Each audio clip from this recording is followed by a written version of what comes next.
What's up, guys? I'm back. Sorry about that. Technical difficulties. That button sucks. Y'all see me now?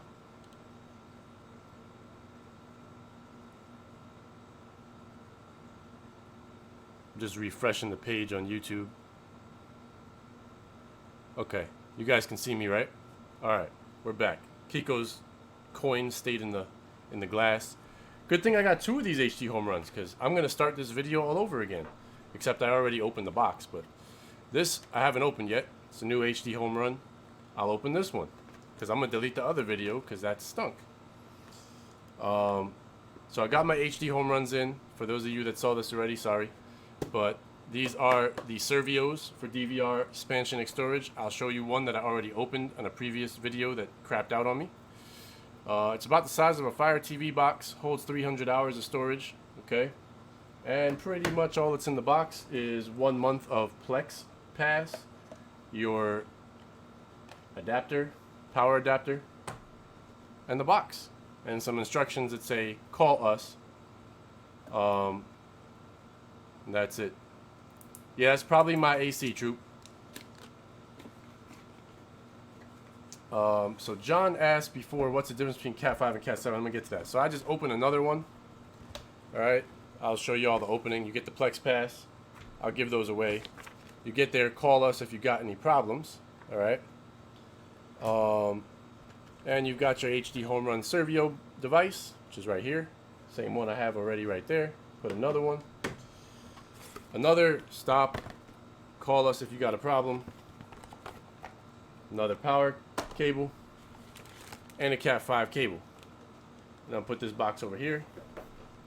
Alright, so Cat 5 cable, nah. Cat 7 cable, yeah. Cat 5 cable, use it if you don't have a Cat 7 cable, but go to the Amazon store, get yourself some Cat 7 cables. I got a 2-pack of 3-foot cables, which is kind of all you need, because you can put this right next to your router or your switch or whatever. It's a 2-pack, 3-foot cables, like $6, something like that.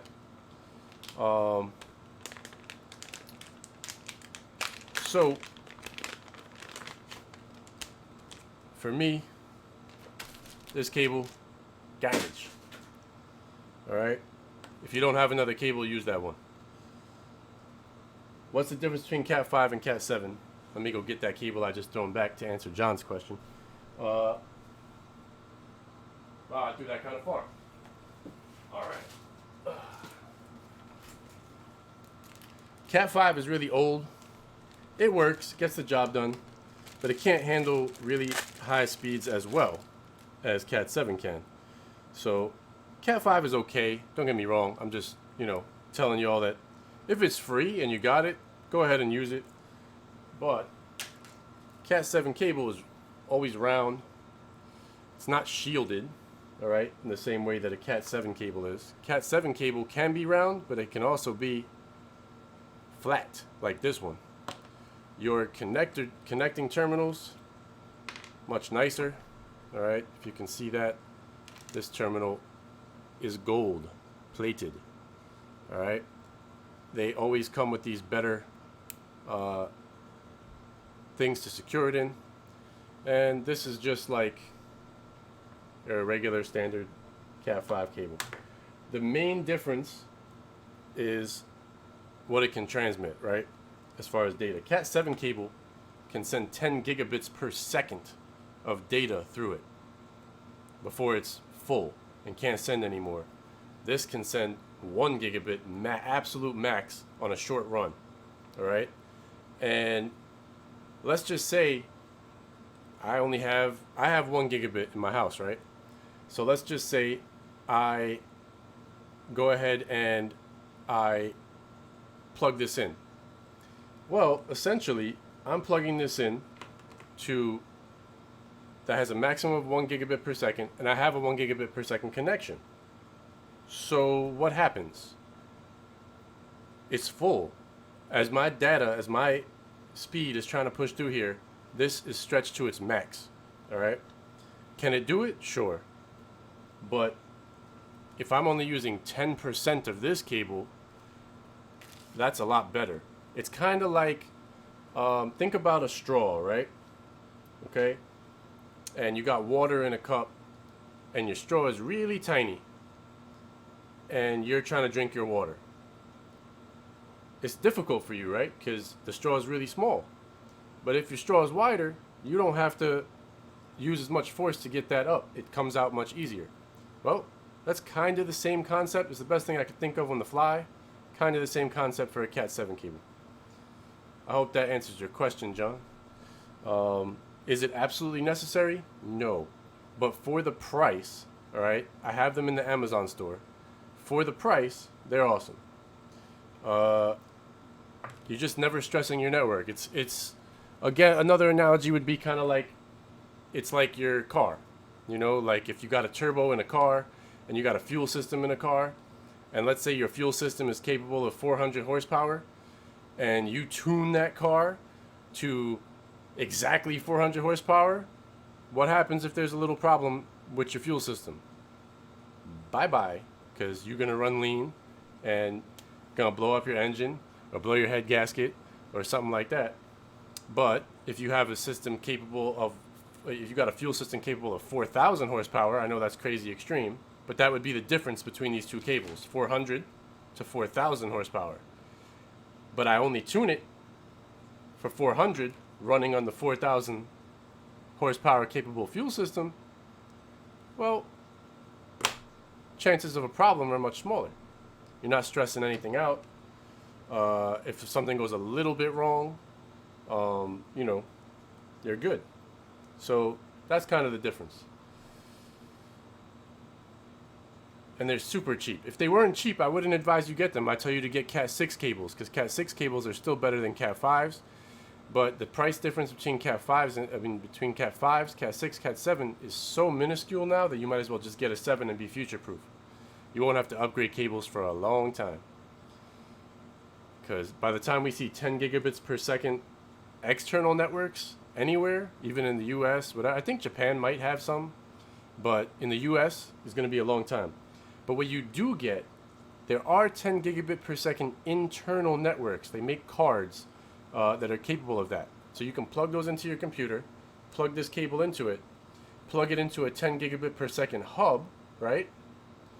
And then everything that plugs out of that hub can transfer inside your network at 10 gigabits per second, which means you could then transfer a movie from one device to another, so long as it was connected through these NICs that are 10 gigabit per second ports inside your network. You can't get outside internet at that speed, but in your network, right? You could do that, and then the movie would transfer twice as fast as it normally would on your 10 times as fast as it normally would on your 1 gigabit per second connection. So that's available already. And I do plan, once the prices go down a little on that, because they're kind of ridiculously expensive, but once the prices go down a little, I plan to do that. So I got my Servio, right?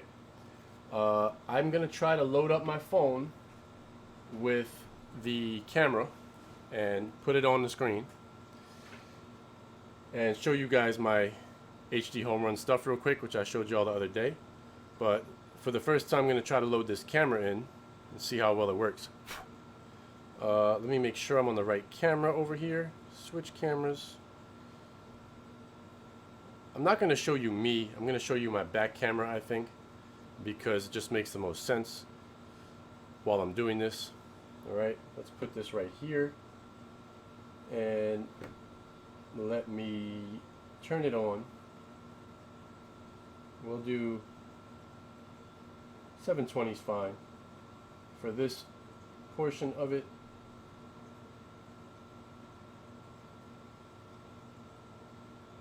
Boom. Let me get the URL for the stream. That's number 5. So let's go back and let's turn this on.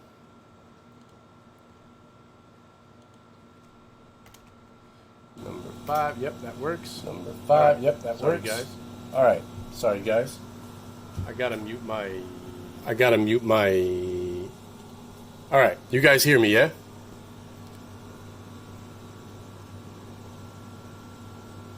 You guys can hear me? Just double checking. If you can hear me, somebody type that you can hear me. Yes, okay, cool. Alright, so here's the HDHomeRun Servio device. I'm going to take one and I'm going to bring it over here by my HDHomeRun equipment. Alright. If my AC is a little louder over here, I apologize because it's right there next to this. But these are my Prime 3s. These actually have my cable cards in them. I did a video on that the other day. So I'm going to add this HDHomeRun Servio into the mix. And let's do that real quick. I am going to open the power cable. Let's see what it looks like. Pretty small, simple power cable, yeah. Let's undo the twisty tie. Maybe I should put the phone down to do this faster. Let's see. If y'all can see me, right, then it's all good. Can y'all see me now?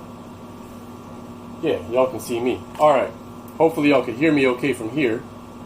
Just gonna undo this power cable real quick.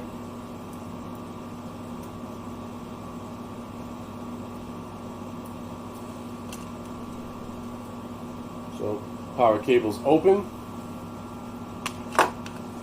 HDHomeRun in hand. Plug this into the back. But I'm not gonna plug it in the wall just yet. The only plugs on here, power, Ethernet. That's all you got. Just those two. Okay? Gonna go get my Cat 7 cable.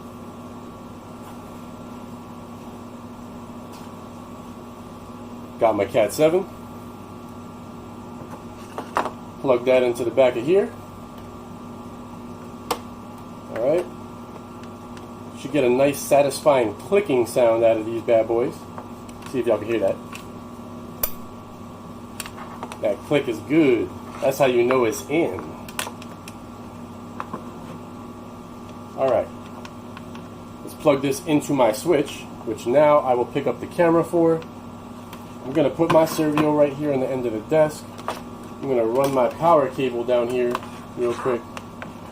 Just off the side of the desk, because I have one sloppy, messy side of my desk, which y'all never see on the video until now, really. But I got a space to plug this in right here. Alright. Now this is going to be a little difficult for me. I got to look at the monitor all the way over there and make sure that y'all can see the right stuff. Alright. So, I took my power cable, just put it down here for now because I got a plug right there, that white, those white extensions, I can plug it in there. And I'm going to take my Cat 7, run it under here as well. Now it's down there. I'm going to put it on this side so I can see it easily, find it, and then I'll move it after. Let's get under here. Alright, so here's my Netgear switch. Here's my Cat 7 cable. Let's just go ahead and plug this into the end right here for now. That's my 23rd port. Snaps in, so it's right here on the top. It's got no data, no nothing. It's not blinking. Why? Because it's not on. Now, I'm going to find my plug, which I put down here as well. I can see the wire right there. That should be the wire for that. It is.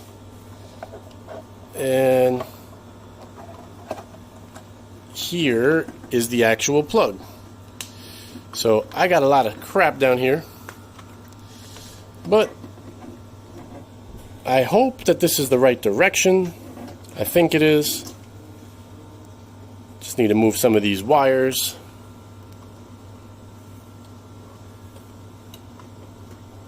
So that I can get to an empty plug. Boom. That should be plugged in. Alright.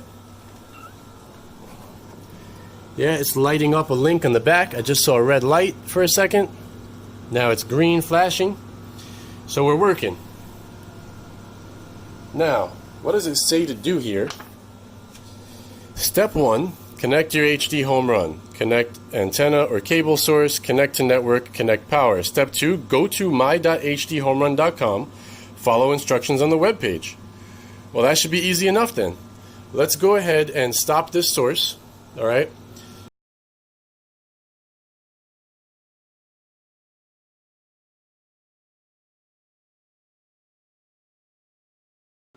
That is working, but I had to turn my mic back on. But boom, I'm back. All right, so I've done everything I needed to do. That was pretty easy, right? Let's go ahead and go to where it says. So let's go to web and cam here. Boom, we're gonna go to my.hdhomerun.com. And there's the Servio.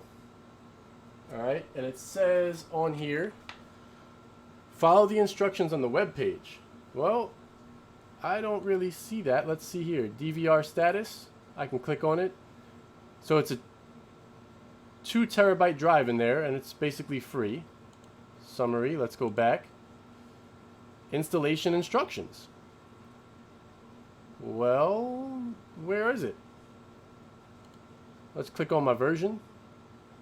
Windows. Download and install HDHomeRun software for Windows. This will automatically upgrade the firmware. So let's do that. Boom, download this. I might already have this version, or they put out a new one and I don't know. Let's show it in my folder. Well, it's not done yet. Hang on.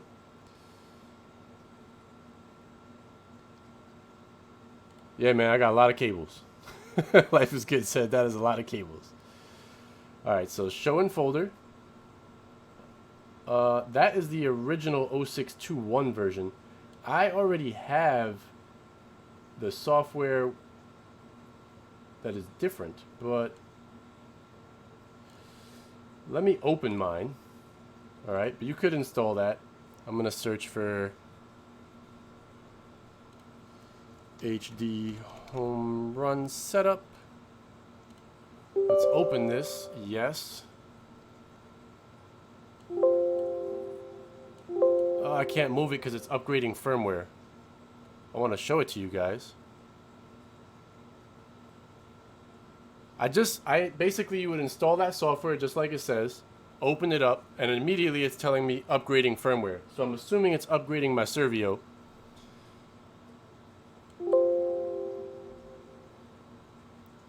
As soon as it's done upgrading the firmware, I'll move it onto the other screen so you can see it. And it's rebooting. So now, here's the software. It's very simple. It found this, and it says source type none, and status is okay. And I'm going to apply that, update configuration. I didn't have to do anything. It did it all by itself, pop that up. All right, so cable card, DVR, advanced. You see this right here?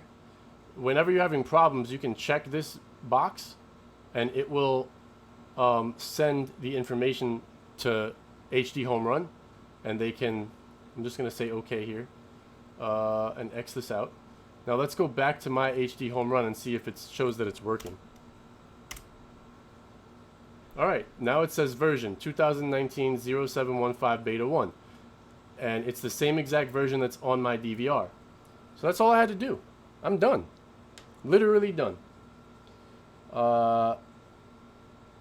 Pretty damn easy. That's it. Your DVR is working. Doesn't get much easier than that. So let's go back to the solo cam. You guys got any questions? Ask me questions, but that was literally the whole thing. That was as easy as it comes. Now, did I get my extra year of service? Let's find out. I'm going to go to my shop account. I can check that out.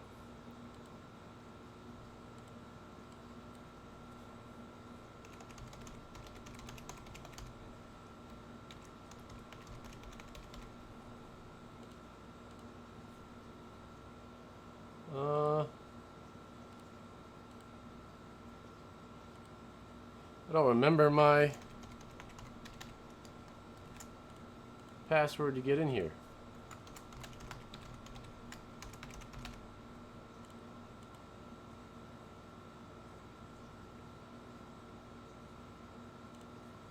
I'm gonna put lost my password. I don't really go into their store often. So let me fix my password loss, and then we'll get in there and make sure they did that. Chris, what looked like a bridge, Chris? The device I was using? It's a Netgear 24-port gigabit switch, if that's what you're asking. And what's up, all you guys that came in while I was on my phone camera there? I'm gonna go to my Gmail. I got a bunch of stuff in here. Mark is red. Refresh.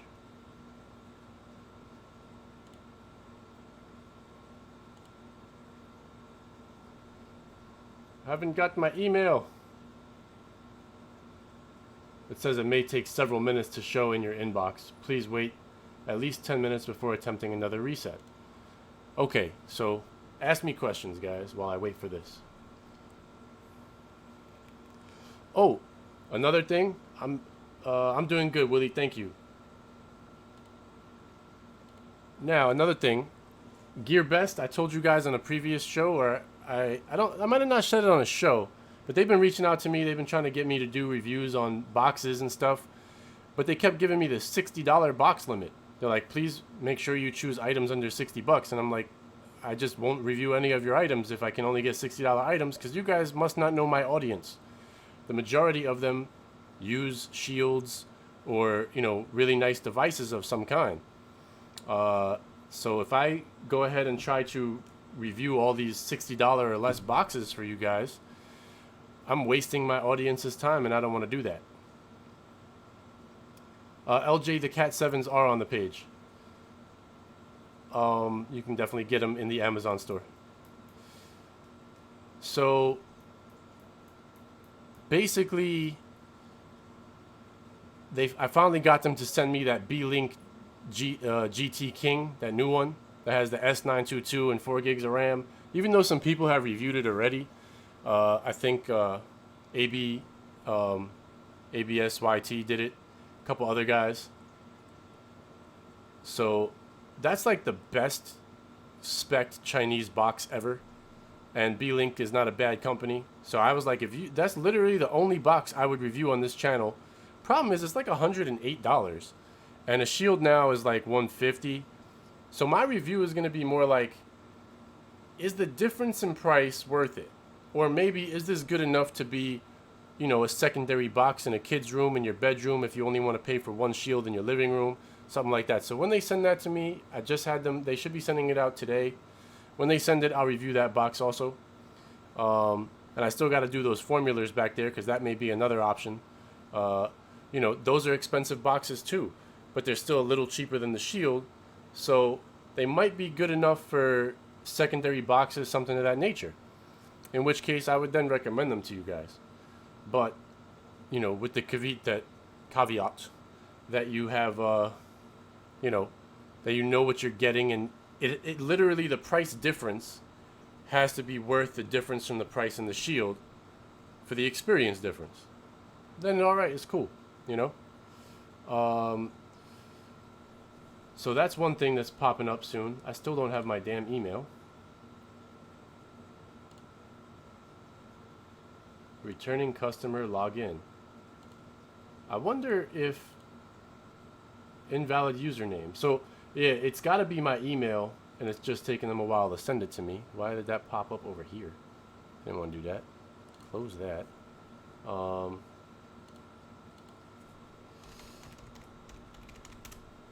I'll wait until it comes in. Hopefully it doesn't take long.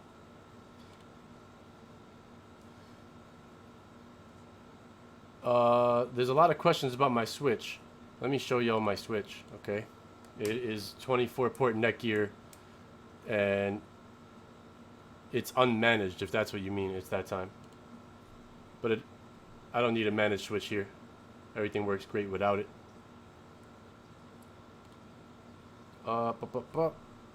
Amazon.com/shop Supreme Builds. Let me take you back here for a second. All right. Right here. All right. So this is my Amazon store where I put stuff that I recommend for you guys in. So when we talk about Ethernet cables, let me just show you that real quick. All right. They're like, these are couplers. If you have a short cable, you can connect two cables together. You got, this is a 6 foot. What is this? 3 foot. So you green 3 foot cable. That's what the cable I just showed y'all. All right. $6. You can get six foot for $7, 10 foot for $8. You can go all the way up to 50 foot for $18. All right, let's go back for a second. See, I hate that it does that. It takes me out of the whole thing. Let me get back in there. So I did them in size order. You got 3 foot, 6 foot. This is 10 feet, 15. And then you got a 25 foot cable for $12, okay? This is a 30 foot cable for $15. This is a 50 foot cable for $13. That's even cheaper than the other one, all right? Different brand. This is a 75 foot cable for $20 and a 100 foot cable for $25. Like, if you search for a 100 foot Cat 5 cable, you're basically paying the same price. So, other than that, we were just asking about, where is it? The switch, right? So I have unmanaged ones. I didn't put managed ones in here. This is my switch, okay? The one that's under my desk. So it's a 24 port switch, all gigabit switch, all gigabit ports, and GS324. Fanless housing, quiet operation. You just leave it out in the open, no problem. All right. So the question was, can I use the switch for streaming? I mean, the switch is basically just a device that plugs into your router. So it goes into an Ethernet port in your router, right? And then out of the router comes a cable. You guys can see my thing, right? So imagine right here is a router, okay, which is for mine it's Google Wi-Fi. And then a cable comes out the Google Wi-Fi port and into one of these ports in the front, okay? I put mine into number 1, just so I know like that's where the connection comes, but it doesn't matter. The unmanaged one automatically figures out everything. You could put it in 24, you could put it in 11, 12, it makes no difference. So it just plugs in there, and then that powers all the rest of the ports. So then you plug in anything you want into the other ports. So I have a lot of stuff in this room that requires connections. That's why I have such a big thing. All the internet from my house comes out of this one device. Well, it comes from my main router, like everybody else's, which is a Google Wi-Fi. And then it goes through this switch, anything that's wired.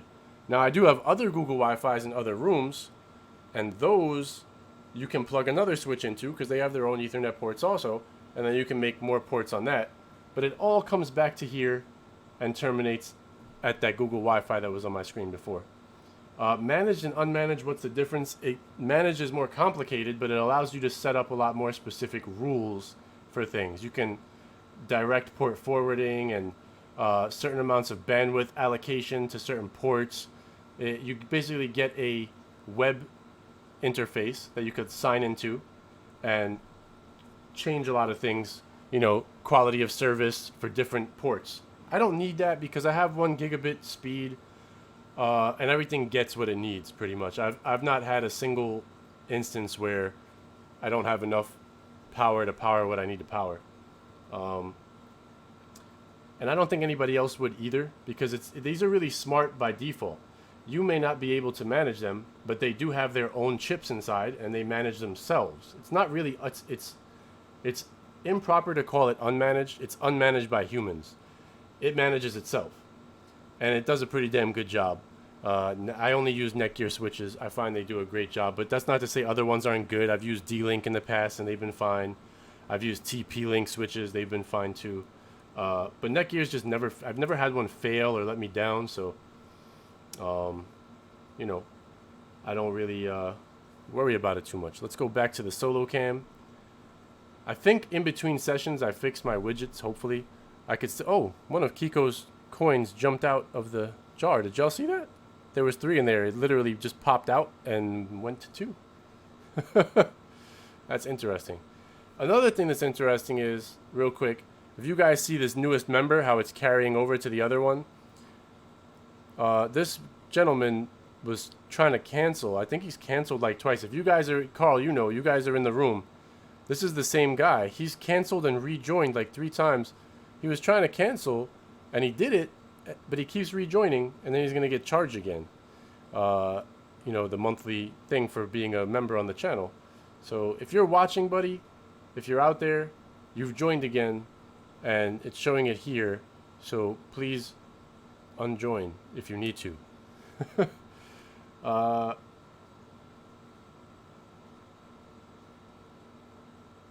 Where can you get the shield for $150? They're dropping in price. Let's see what it looks like now on my Amazon store. Let me go back. They were lower. Let's see what they are now.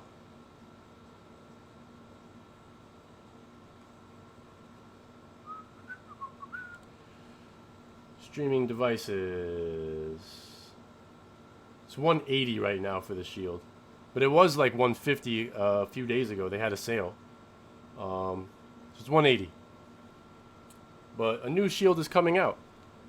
So I'd assume when that comes out, whatever's left should be awfully cheap of the old one, and there's nothing wrong with the old one. And we'll see what the price of the new one is.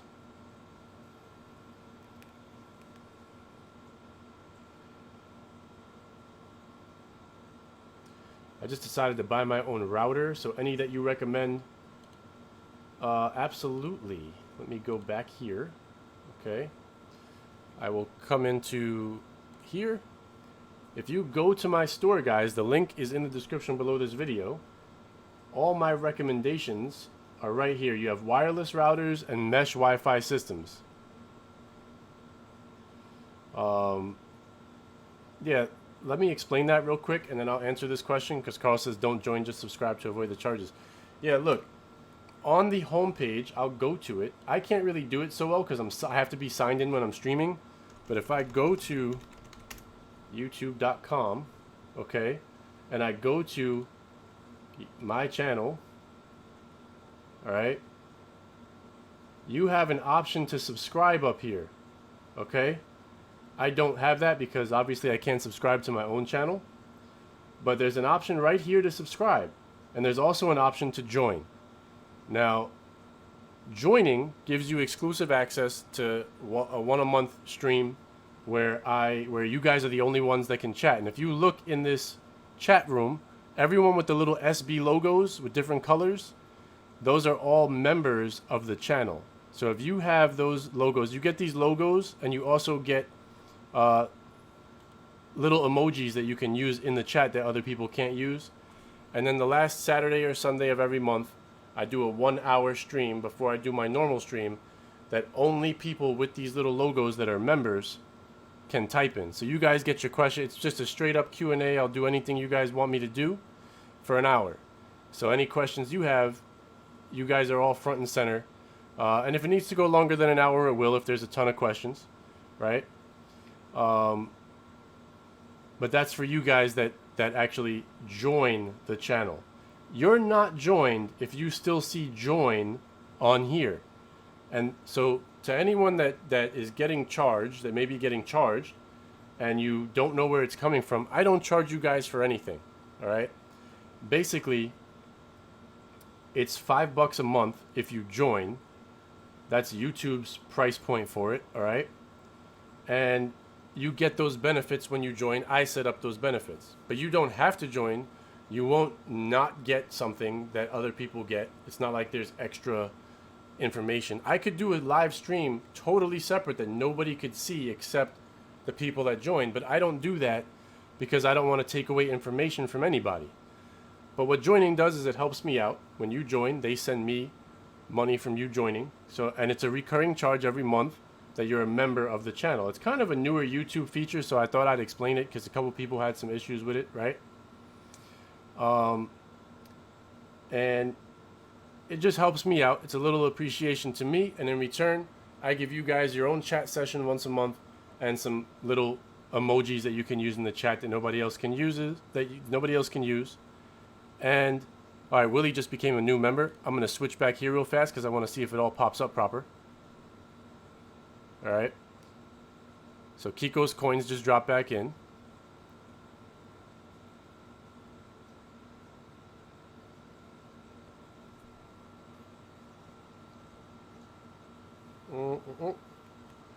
Give it a second. Okay, the member works. That's the first time it's ever worked. And it's scrolling over there on the side, and he should get a logo that drops into the box too. Oh, it fell out of the cup. That's pretty funny. I need a deeper martini glass. So it is working. That's the first time a member joining has ever worked on the channel. So thank you, Willie Banks, for helping me test that the alert box there, and it does work. Now that's interesting that it fell out of there though. I wonder if I come back to it. So let's go back over here, right? And I'll finish explaining that. So Willie just joined and he became a new member. You guys see that in the chat. So he hit this button. And now what Willie gets is what I just described. Carl just used the icons you can use, the star, and that's the Carlton Banks little icon right there. So you can use those in the chat. Carl used those. And you also get the 1 a month stream where you guys are the only ones that can type. I answer all your questions. And the stream will basically go until your questions are done. So you get that. And more things will come as time goes on. I'll think of more things to add in for members as well. But that was just the starting point. So that's that. So if you guys accidentally hit join, all right, because YouTube doesn't really describe it. I'm not out to take anybody's money that doesn't have it. If you want to help me out, you hit join. That's great. It's awesome. It'll be $5 a month. And YouTube, you know, they get their, I get like $3, whatever it is, and they keep their percentage. But it all helps me out, right? And you guys get that in return from me. Now, there's another button here that's just subscribe, okay? Subscribing is free. It doesn't cost anything. And there should be a bell here. You can hit the bell, and that will let you know every time I go live or a new video gets posted. That's basically how YouTube works. So you can subscribe and join. You could just subscribe. I would not suggest just joining. That would be weird. If you're going to join, you might as well be subscribed. And hit the bell. I don't have the bell, and I can't switch out of my account now because I'm live streaming to show you. But Shine said, I just joined for the emojis, not these videos. Thank you, Shine. Whatever floats your boat, my brother. So yeah, and the icons also change, right? So you see Willie's icon he typed after he joined. He's got a silver icon, and if you hover your mouse over it, it should probably say new member. If you look at Sandy's icon, it says member 4 months. She wrote underneath there. Okay. And the icon is a different color. You look at Shine's, it says member 8 months. I don't know if y'all can see that too when you hover over that in the chat, if you're on a PC. Anyway, I don't think it'll work in a phone or anything, but I can see it. I hope you guys can see that too. And like Storms is green. Green is member 1 year. So the icons change the longer you're a member. Chris says, you have any promo codes for Premiumize? Asking for a friend. I do, and those promo codes are coming out soon. I'll be doing another giveaway show on those promo codes. And I'm going to add in these Plex passes. I'll give those out too. Alright.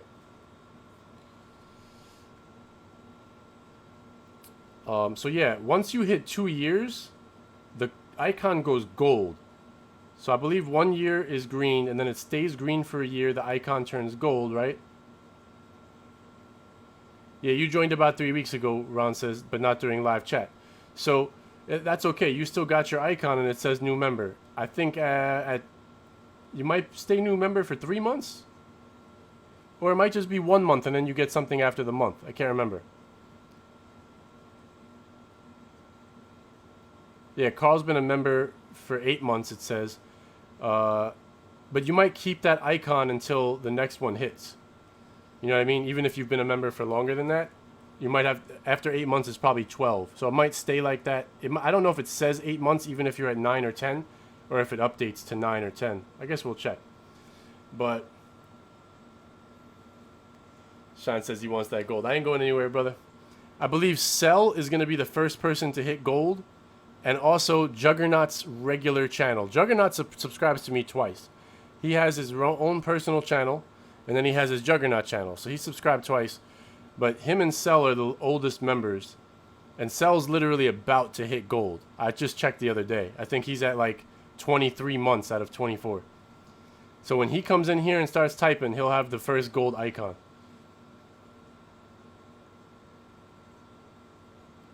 Carl says, I've been here from the start. I don't know, did you sign up as a member right from the start?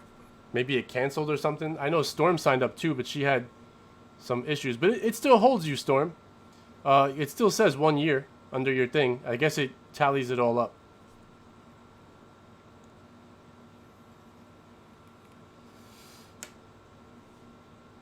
But yeah, that's what you guys, I just wanted to make that clear, right? Like, nobody has to join.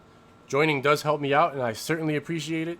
But if people can't, you know, afford the $5 a month to join, by all means, you're not going to miss out on content. You just won't be able to chat in 1 chat a month as of right now. The more members there are, I may have to expand that to 2 chats a month as members keep increasing. And I will do that to make sure all of the members' questions get covered. But if you're not a member, you can still watch that show live, and a member may have a question that you want answered, and you're still going to get your answer. You just can't ask it during that show. Yeah, Cell's going to come in here flossing on everybody when he gets his gold. So I just wanted to make that clear, guys. But I believe now that I saw that, the problem was I was trying to add those face mask things where you guys could put masks over me if you donate, but I had to turn it off. That's what froze my earlier show, trying to turn it off. And now it's off, and the widget seems to be working for people that donate and things like that. If you donate through the link underneath as well, where it says support the stream, oh, that's in there twice. I didn't mean to do that. Oh, they added it to the stream afterwards. Well, that sucks. They put it in there twice. I can remove that, but I don't know if it'll update. Your changes are being saved. You'd have to refresh the channel right now, and you'll see the first line says support the stream in the description. If you go to that, which is Streamlabs, it'll let you donate through PayPal to me. And then you'll also get money that flies into the jar and a different icon for doing that than you do for the super chats. And then there's the merch store, which I've showed you guys. If you purchase merch live, there'll be an icon that shows up for that with your name. I've also added something that I'm going to try today for credits that roll at the end. And it'll say thank you to it should be the mods, people that subscribe, people that became members, people that super chatted, people that donated. It'll be like a credits list at the end of a movie. So hopefully that works too. I'm going to try to roll that at the end of the video, so stick around for that. We'll see if it works. Let me go back here to the Solo Live webcam. I'm sorry, Kiko, your chat got wiped out. You had your name in the super chat thing. All right, so the little red icon does come back from when Willie signed up. So that's cool. It's in the martini glass. But it wipes out when I restarted it. It wiped out the super chat. So major props to Kiko. He did send one, even though it's not on here. That's how those coins got in the glass. But yeah, at the end, it might miss Kiko, so I apologize, Kiko, if it does, only because it reset itself. The credits should roll and hopefully show everybody's name that supported the channel during the show, which I think is cool.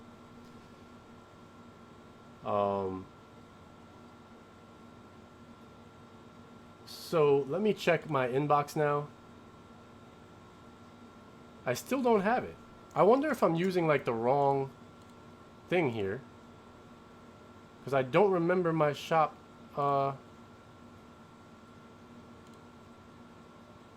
invalid username. I'm just gonna keep trying to sign in.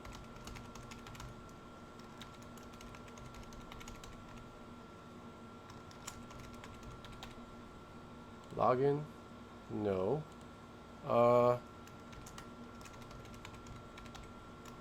I'm gonna try different logins here. I got in. Okay. I'm gonna save this. No, I won't. Alright, let me go back to the web and cam, right? I'm in my account now. So my subscription. My last order date was 2018. Alright. Dashboard. Let's see.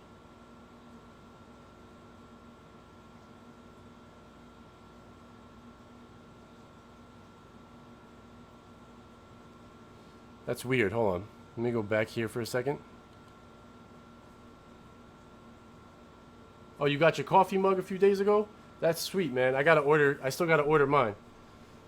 So it says, so Ron, the whole thing is black normally, and then you put the liquid in and it changes to white and shows you the Supreme Builds logo? Is that what happens? So you can't see the logo at all until you put the hot liquid in? Is that how it works? I gotta order one. Let me look at this here.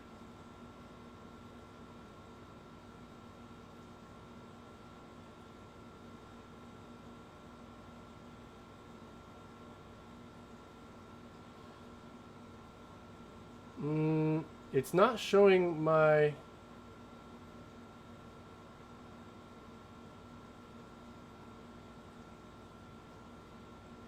It's not showing me getting my service added, my 1 year in here.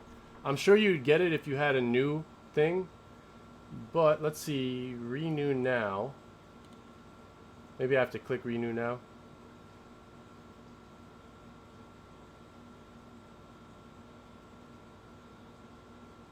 Have a coupon, click here to enter your code.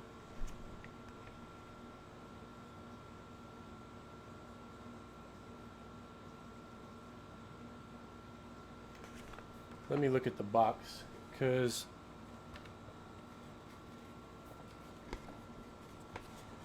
I want to see what it says. It says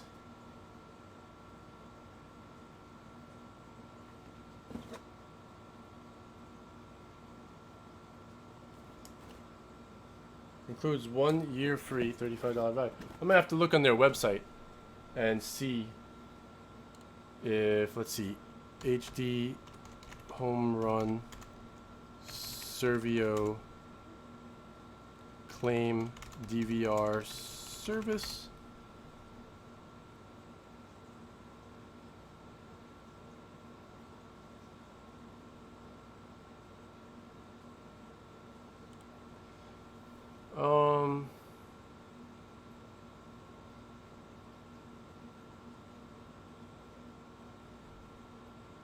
Says enable DVR service on your Servio and you're ready to record. I think I did that. My HDHomeRun.com. System status.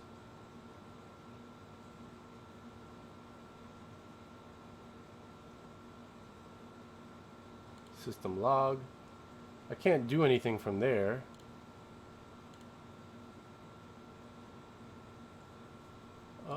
Sorry, I'm just trying to find this to see how to do it.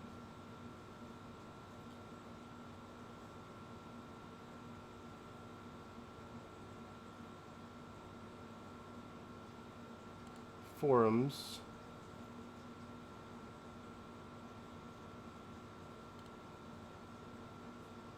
Log in.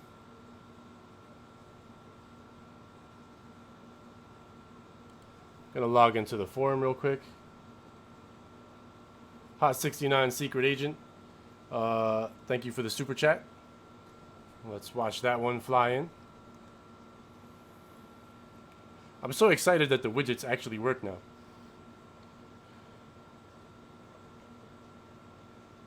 Because you guys that watch all the time know that it wasn't working since I started it. So Ron says yes, that mug is totally black, and then you put the hot liquid in and it turns white. There we go. Hot 69 Secret Agent is in. Oh! That's terrible. I need a new cup. Everybody's coins keep popping out.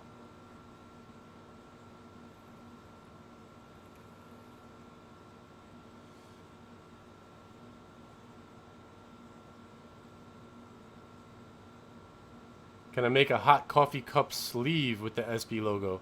They don't have that on that store. I'd have to probably find it in another place. I'm gonna ask a question here in this forum, and then I'll follow it up.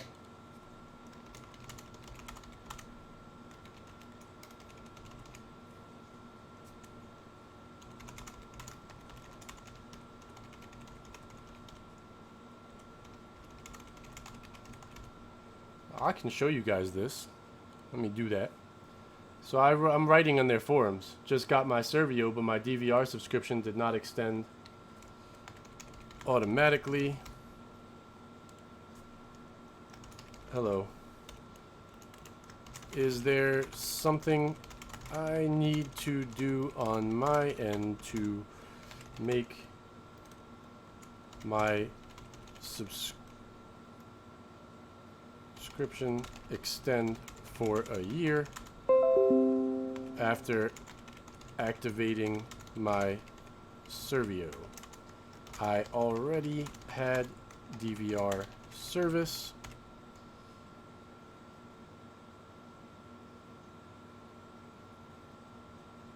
So it would be to extend my existing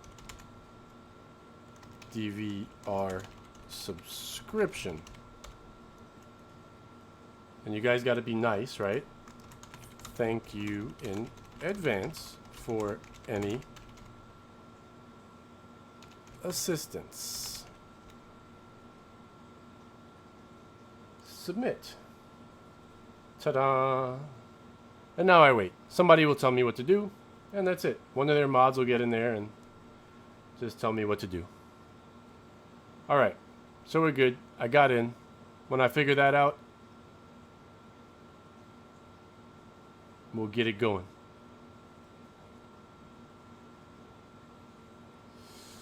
Alright, so let's go back here real quick. I do have to go to work soon.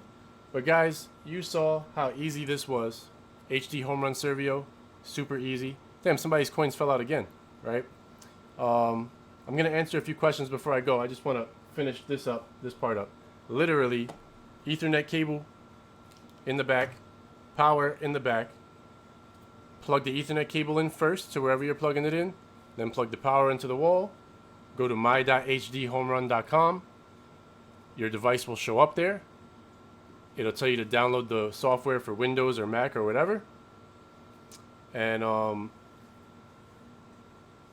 that's it. Like that's as easy as it goes. You'll update, and you got a DVR on your system. Now, of course, you need a HDHomeRun Connect or a Prime, which I'll show you those real quick. All right, HDHomeRun.com. I'll show you what you need to use this. You can't just buy a DVR and have a DVR with nothing. All right. Let's go back here. So this is SiliconDust.com. Silicon Dust is the company that owns HDHomeRun. And we go to products. You go to consumer. Oh, Storm, thank you for the super chat. I appreciate it. Hang on. Let's see if the coins are falling.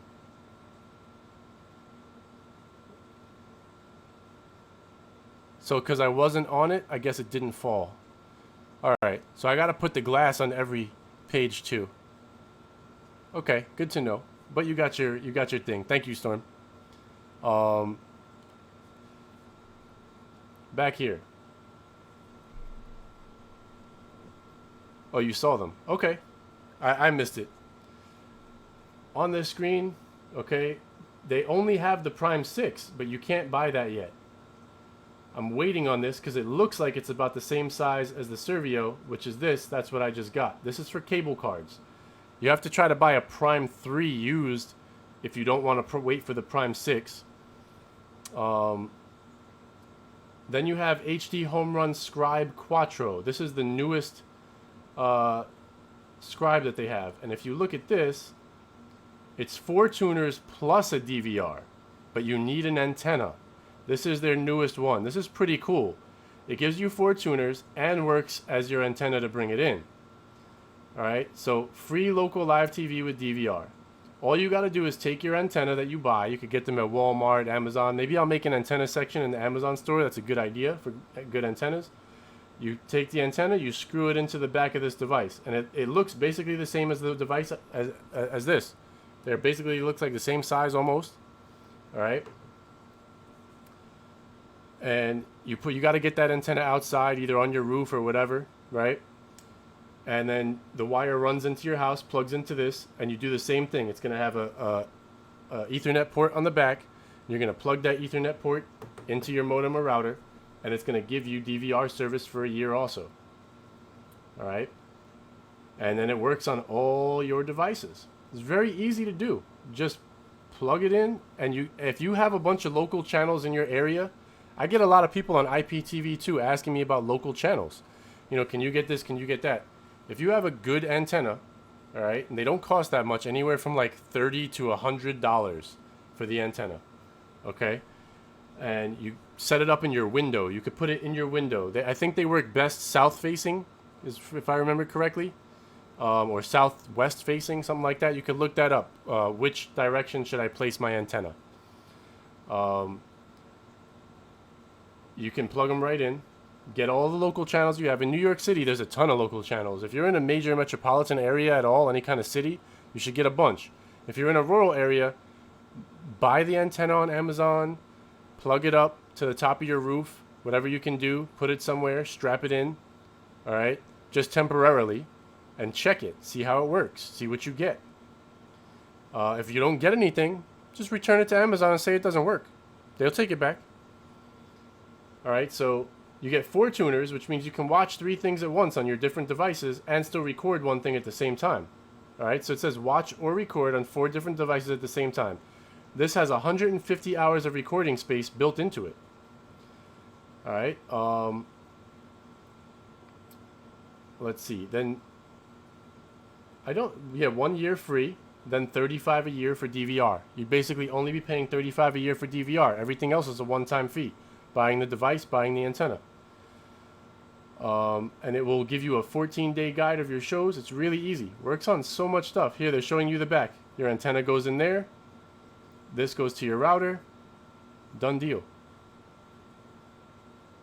So this is 4 tuners, over-the-air network. You need an antenna suitable for reception in your area, a coax cable for your antenna, an internet connection to get the program and guide data, all right, and a router or an Ethernet switch to plug it into. That's it. Literally. It's really easy, guys. Super easy. So if you want to get locals, you can follow this guide that I just did, except the only difference is you got to plug in an antenna too. So this one has the antenna, which is right here, your power, looks like the same exact power cable I just had, and your Ethernet. Because if you look at the back of my device, I know the screen is small right now, but you can see it. It's identical. The Ethernet and that, and then just on this opposite end right here is your antenna for your OTA. Other than that, this device looks exactly the same. And if you need more storage space, because 150 hours is not enough DVR for you, you can get, here's a cheap, or if you want a cheaper one, okay? They have the Scribe Duo. It's 2 tuners plus DVR. It's going to cost less. And still the same thing, just 2 tuners. Watch on one, like, so if you only have one TV and one, like one shield and your cell phone, and that's the only thing you have in your house, you could save a little money, get the 2 tuner one. All right. What else is here? These are older products, HDHomeRun Quattro. So this has 4 tuners, but it doesn't have the built-in DVR. But it's basically the same thing. All right.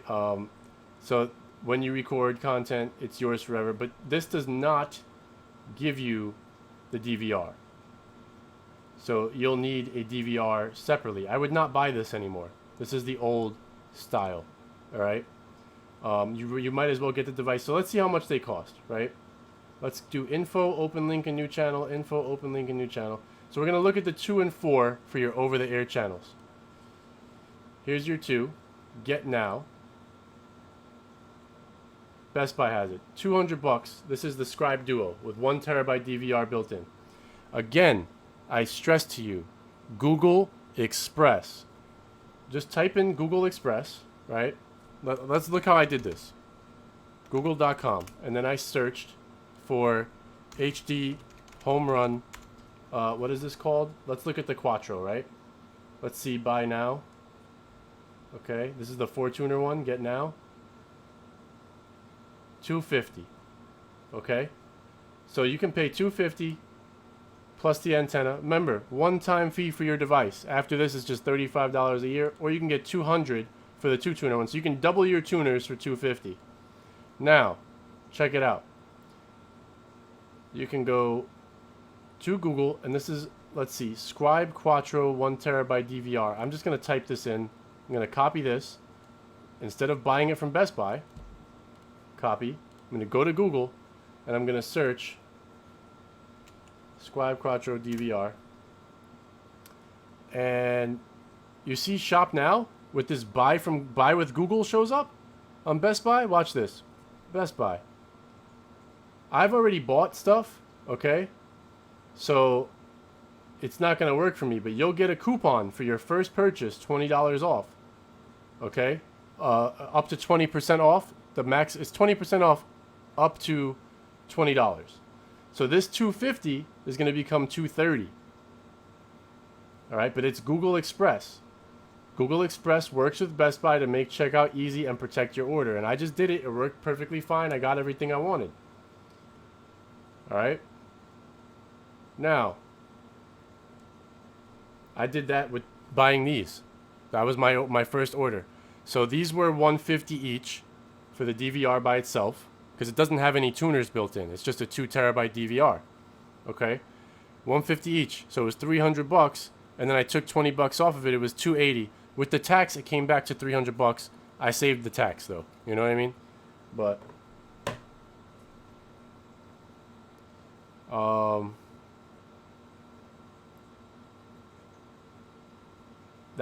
use Google Express, guys, at least for one order. Then there's an app you can get on your phone for Google Express too. That also works. Let me just plug my phone in real quick. Cell's blabbing over there about his gold status coming. Not yet, Cell. You're close though, brother. So yeah, save you guys $20 or 20% on something you want from Best Buy. Essentially, it works with Best Buy, a couple other stores too. So do that, all right? Save yourself the $20 if you're gonna buy it. But you see anything that has buy with Google, your first order, you'll get it. Right now, it looks like it's just Best Buy. But Amazon sells them too. So it's here on Amazon. I just didn't buy it on Amazon. I'll put them in the Amazon store as well. I just didn't buy it on Amazon because I was able to use that free $20 with Google Express for the first time I bought it.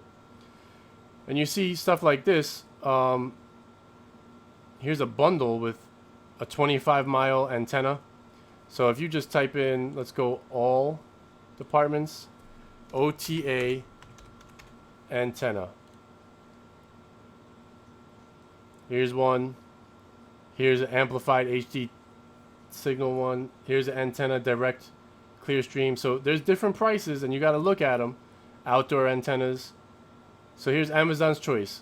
1x1 digital amplified indoor HD TV antenna up to 80-mile range. Amplifier signal booster, supports 4K 1080p.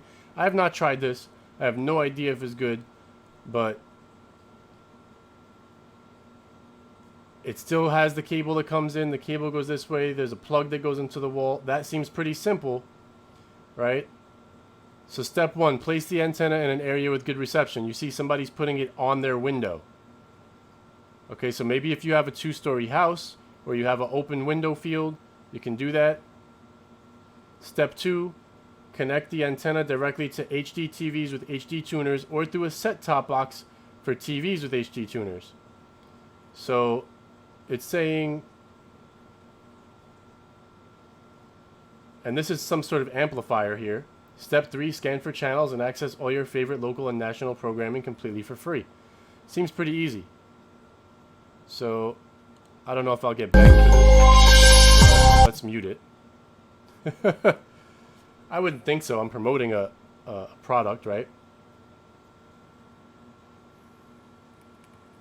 So that's a power amplifier, but I'm gonna mute it. I don't want to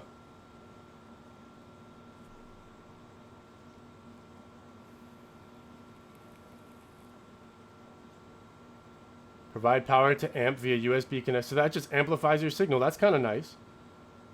It says it's got an 80-mile range and it's $30. And if Amazon's recommending it, and it's upgraded for 2019, looks like it sticks to the wall or your window. I would definitely put it in the window. I don't know about all that wall stuff.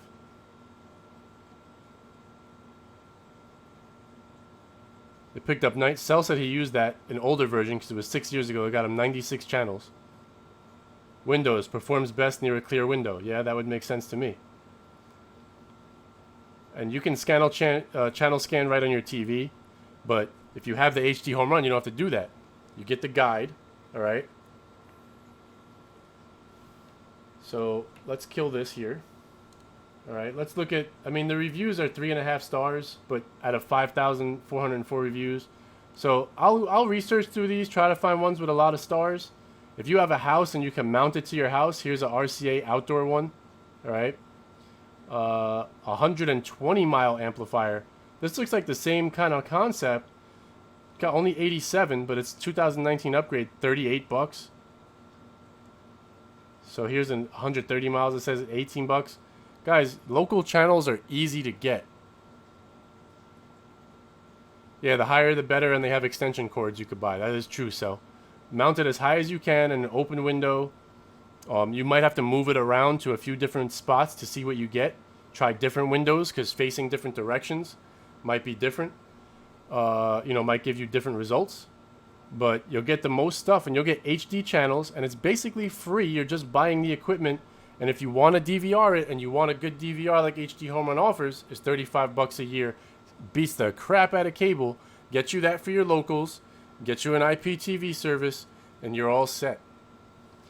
So I'll make an antenna section in there, and I'll read through tons of reviews for you guys. Try to find the best one. Try to find I'll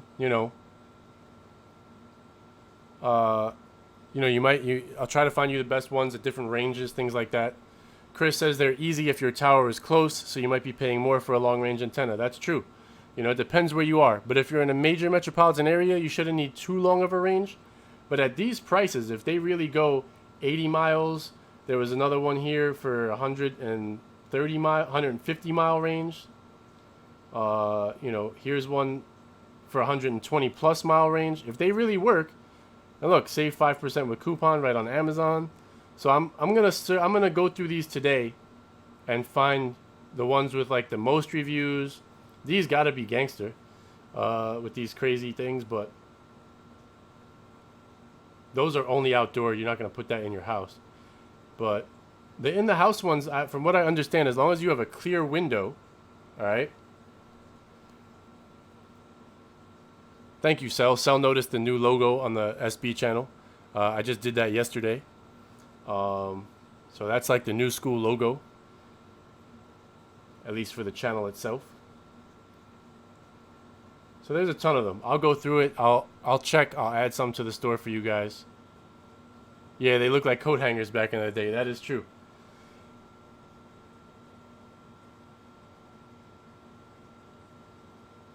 So JJ said the flat ones only work if you are in the city of the locals. I had to buy an outside one to get the locals and still don't get CBS, but I have other ways to get those shows. Yeah, we always do.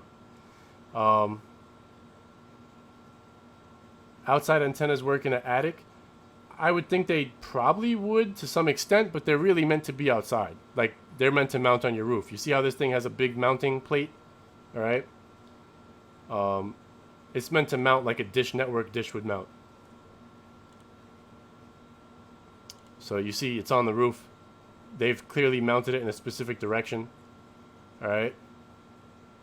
But that would be the hardest part of it, would be getting on your roof and mounting it to the roof. And then running a cable inside. Shine said links, they sometimes don't post.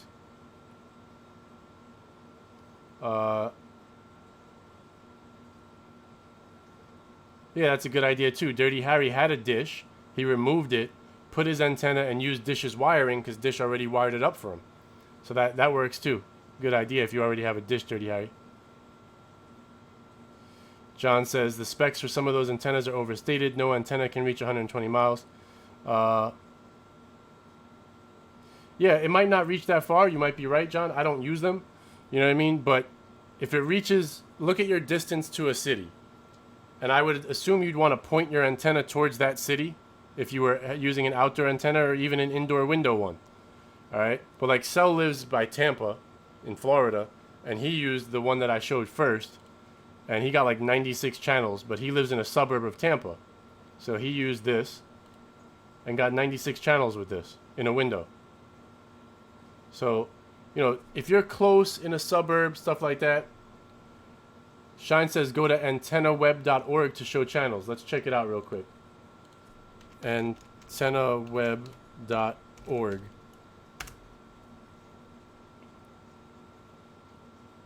So this is where Shine says to go. Use antennaweb.org to explore your television viewing options. Its cord-cutting guide helps you evaluate alternatives to cable satellite subscriptions. Click here to find out more. Discover how many free channels are available in your local broadcasters. AntennaWeb also helps you choose the antenna that matches your viewing preferences for free local cable and satellite television scheduling. All right, so click here to start. So I'll enter my zip code, right?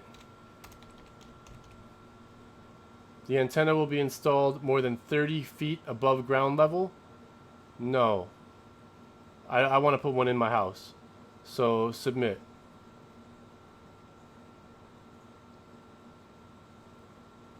So this is saying 25 channels, 50 channel 50, channel 12. I don't understand. Or this is total. Up to 74 channels from 31 over-the-air stations may be received at this location. And you see how it's showing me the way to place this, I'm assuming, right? Ready below. The vendors below are participating CTA members. Click in their logos to shop for the color-coded antenna that matches your viewing preferences. So I'm trying to figure that part out. So yellow, yellow, yellow, yellow, red. That's weird. And violet. I'm confused. I don't know what that means. Let's see.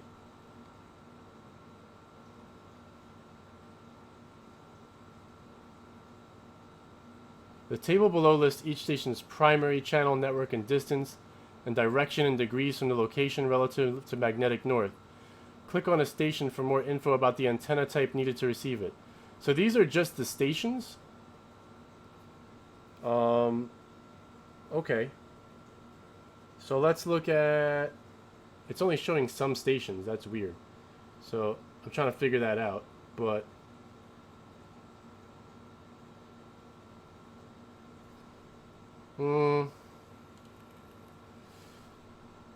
So it says...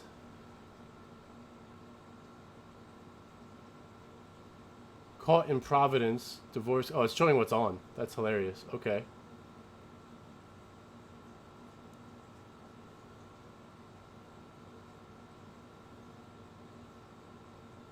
And let's go to antennadeals.com.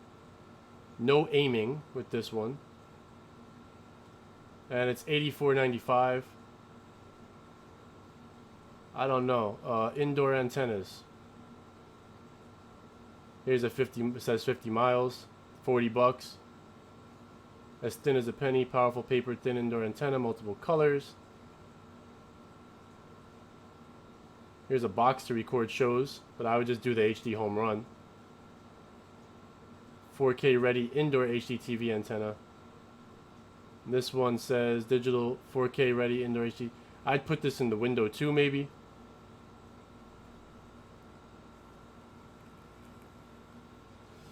So this is a good, thank you Shine for mentioning this.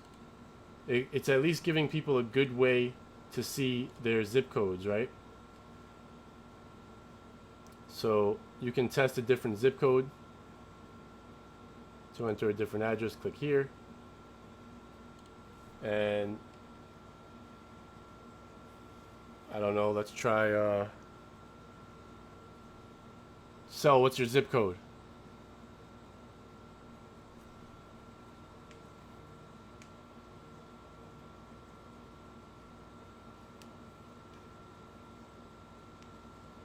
Alright, Chris. 33543. Chris is saying to try one. I'll try them both. So here's cells, right? Submit. Up to 58 channels are available from 17 over-the-air stations. Let's do another one. Chris says try 08724. 08724. Submit. Up to 14 channels from 5 over-the-air stations. So you don't get a lot here.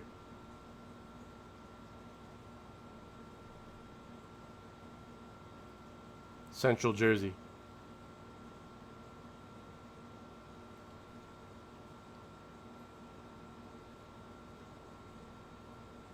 So that's a good resource at least, guys. I would definitely get like the longest range one you can, whichever one you can manage to get, and work it from there. Oh, everything stayed in the jar. Nice. In the martini glass. So said them Jersey folks don't be watching TV. Russell says there's a couple good YouTube guys about antennas for info. Definitely. Search antennas, see if there's some good reviewers out there for antennas. I have seen those indoor ones that some people have used, and they do work well. I might get one and try it at a certain point because they're not that expensive. I'll try to put one maybe like in a window upstairs if my sister doesn't mind, because she's on the top floor, and point it out the backyard, towards the backyard, because it has a pretty decent view of the sky. See what I get.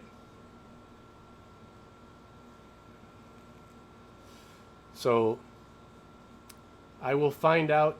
I can check out too. Let me see if anybody answered my question before if I can finish it in one video, I will.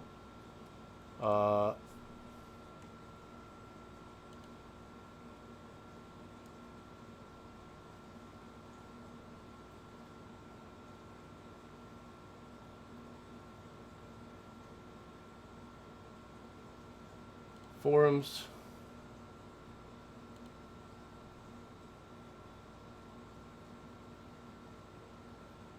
And nobody's viewed it yet.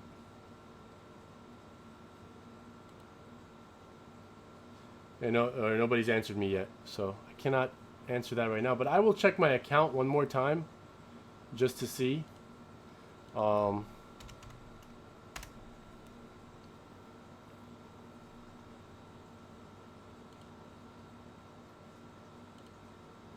My shop account, I don't know if I have to do something.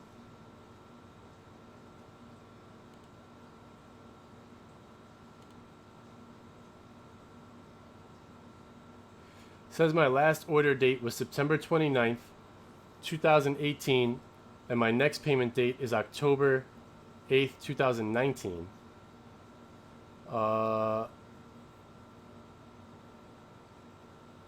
Let's see. If I click on License Manage. Oh, wait.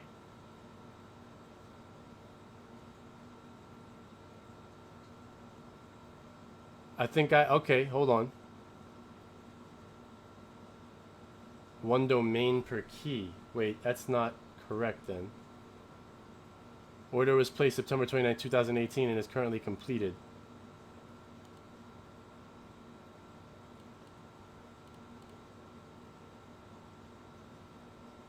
So I'm using one key. So the key, it says one key per location. So they're going to have to, I guess, manually do it because I already have service. Coupons.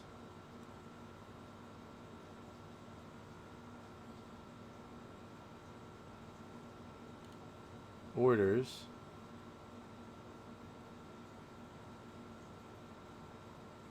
Yeah, it's not in there.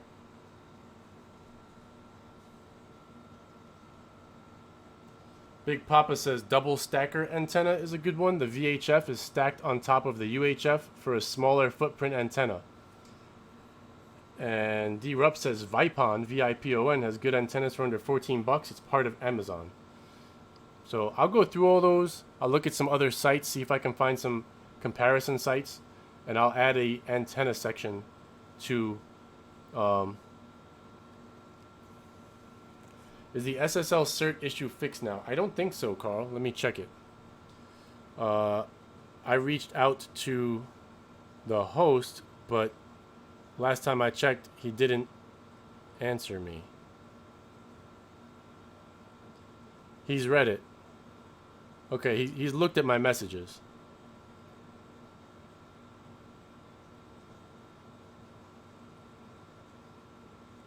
I'll check right now. Let's see.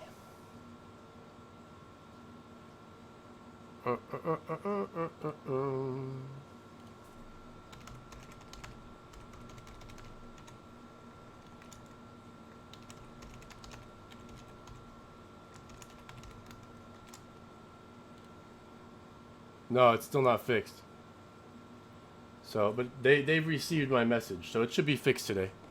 Hey, Diana. All right, guys, it's almost 2 o'clock. I gotta head into work. I'll probably go live tonight because it's Friday. If Jugs is doing his Friday show, then if I'm home in time, I'll go on his show. Maybe I could join from my phone if I'm not home. And then when he's done, I'll do a show. And I'll do some giveaways for the Premium Eyes. And I'll give away 1 month codes for Plex. For Plex Pass for a month. And we'll go from there. So we'll do a little giveaway show tonight. Then tomorrow will be the regular morning show that I usually do. Shooting for around 10 a.m.-ish Eastern time start. Maybe stay on for about 3 hours and we'll go over a bunch of stuff. I'm going to try customizing some more things. Maybe I'll install my other HDHomeRun Servio. But we're good to go. So if you guys got any questions, ask me now. I'll stay on for maybe 5 to 8 more minutes. I'll let the show go to about 1 hour and 30. It's that time. How much does Plex cost? Plex is free.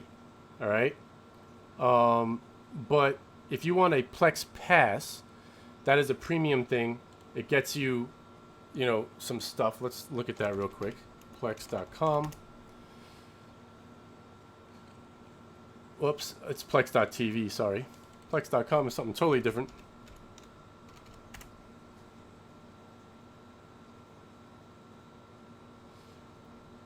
So,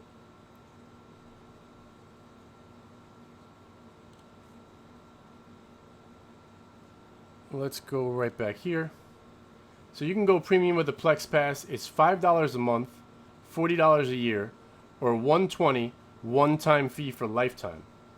All right, and what it does is you get premium music, so it'll pull in lyrics, automated generated playlists based on similar tracks or mood, premium photos, movie and TV extras. So enjoy a theater-like experience with cinema trailers before you watch, plus all the extras you want, cast interviews, behind-the-scenes features, deleted scenes, and more.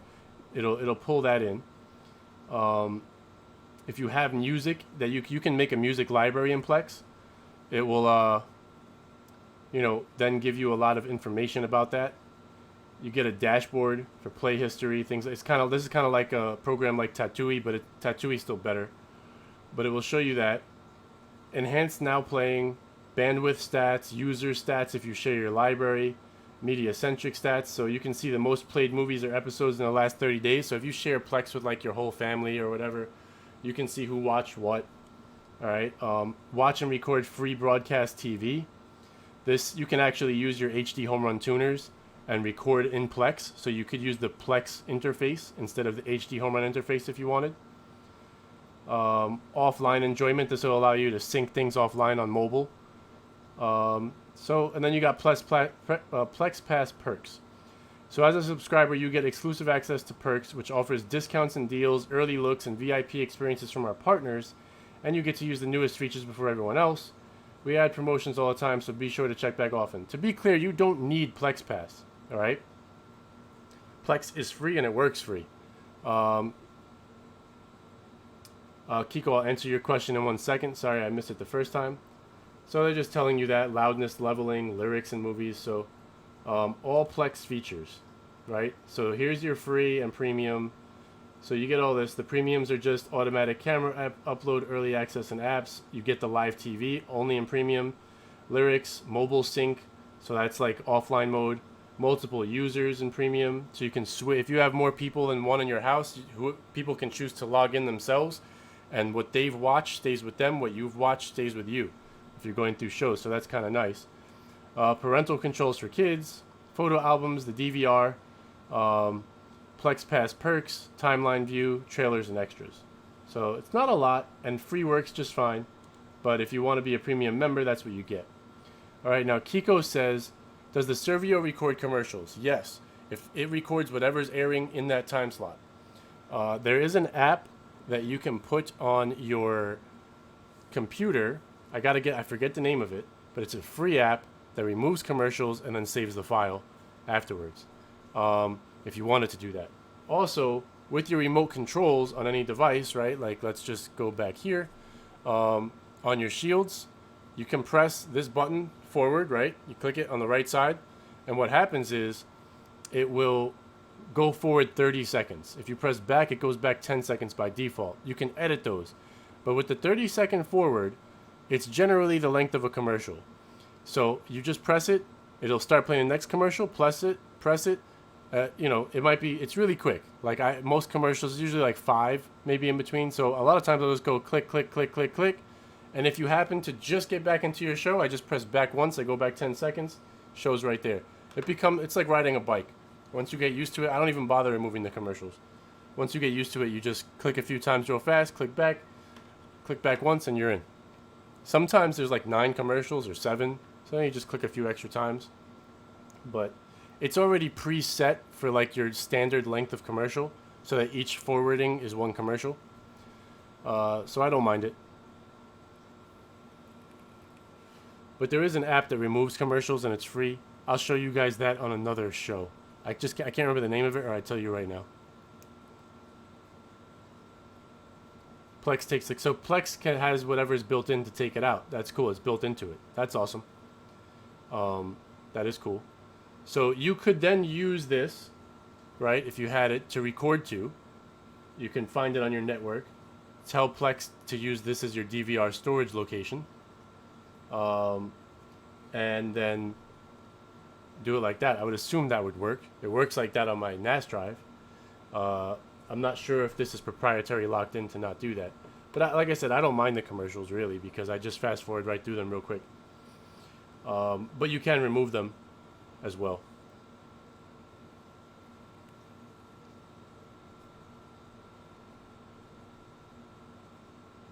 What did Russell ask? Crap, 4 a.m. in the morning, yeah. Oh, that's from my live show on Saturday morning, yeah. Alright, JJ, take care. Elaborate more on Plex DVR's do's and don'ts? There's not really any do's and don'ts. It's just if you have Plex Pass, if you're a Plex Pass subscriber, you can use the DVR feature. And all you got to do is scan for channels on your network. It will find them. And you'll get a guide and stuff like that inside of Plex.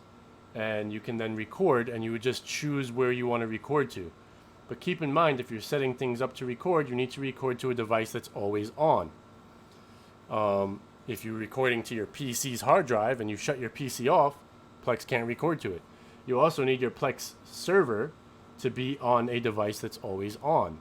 So you need like a NAS drive at the very minimum to do this, so that it's always powered on. With this, you don't have to worry about any of that. It's always on your recording. If you want the simplest, easiest setup and not have to like go into anything, you saw me set this up in like 30 seconds, right? You would get this, an antenna. Well, not this. You'd get the other one, right? The, what is it? Get the Scribe Duo or Scribe Quattro, all right? You can, I believe, use this as an extension for those as well. Yep, got a Connect Scribe or Prime. This little box adds recording. So, if you needed more space, okay, you could get a Scribe Quattro, which has 150 hours of recordings maximum, depends on the resolution, all right?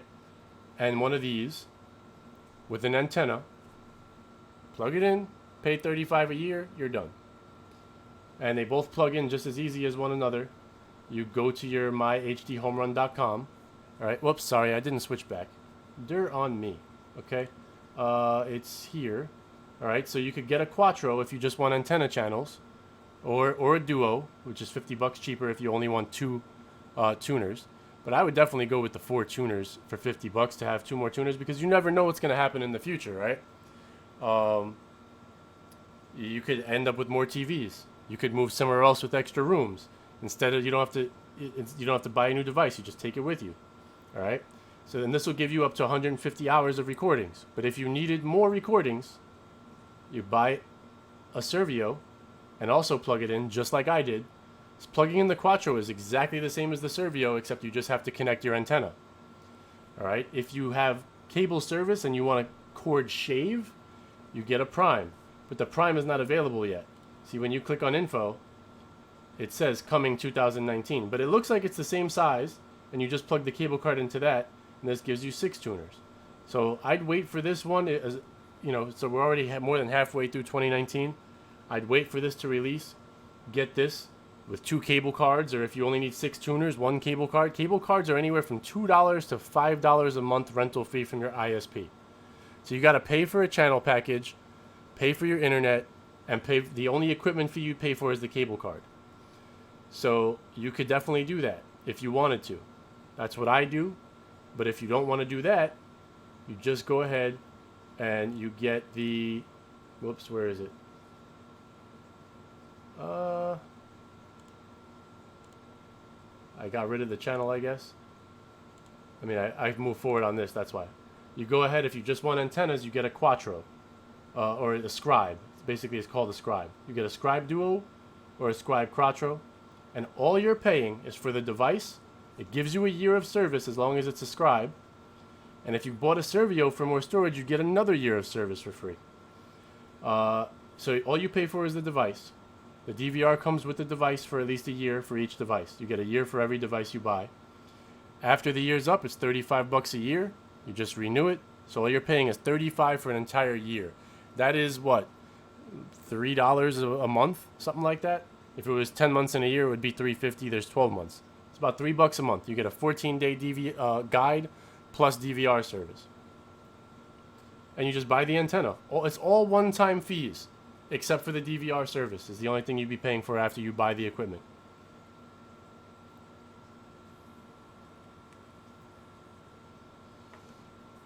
Instead of buying all that equipment or services, just get Sling or YouTube TV with unlimited DVR if you're paying for TV. Yes, if you want to pay, you could do that, and then you have cloud DVR, nothing in your home, right? It's easy setup. You could do that with YouTube TV. Here's the problem.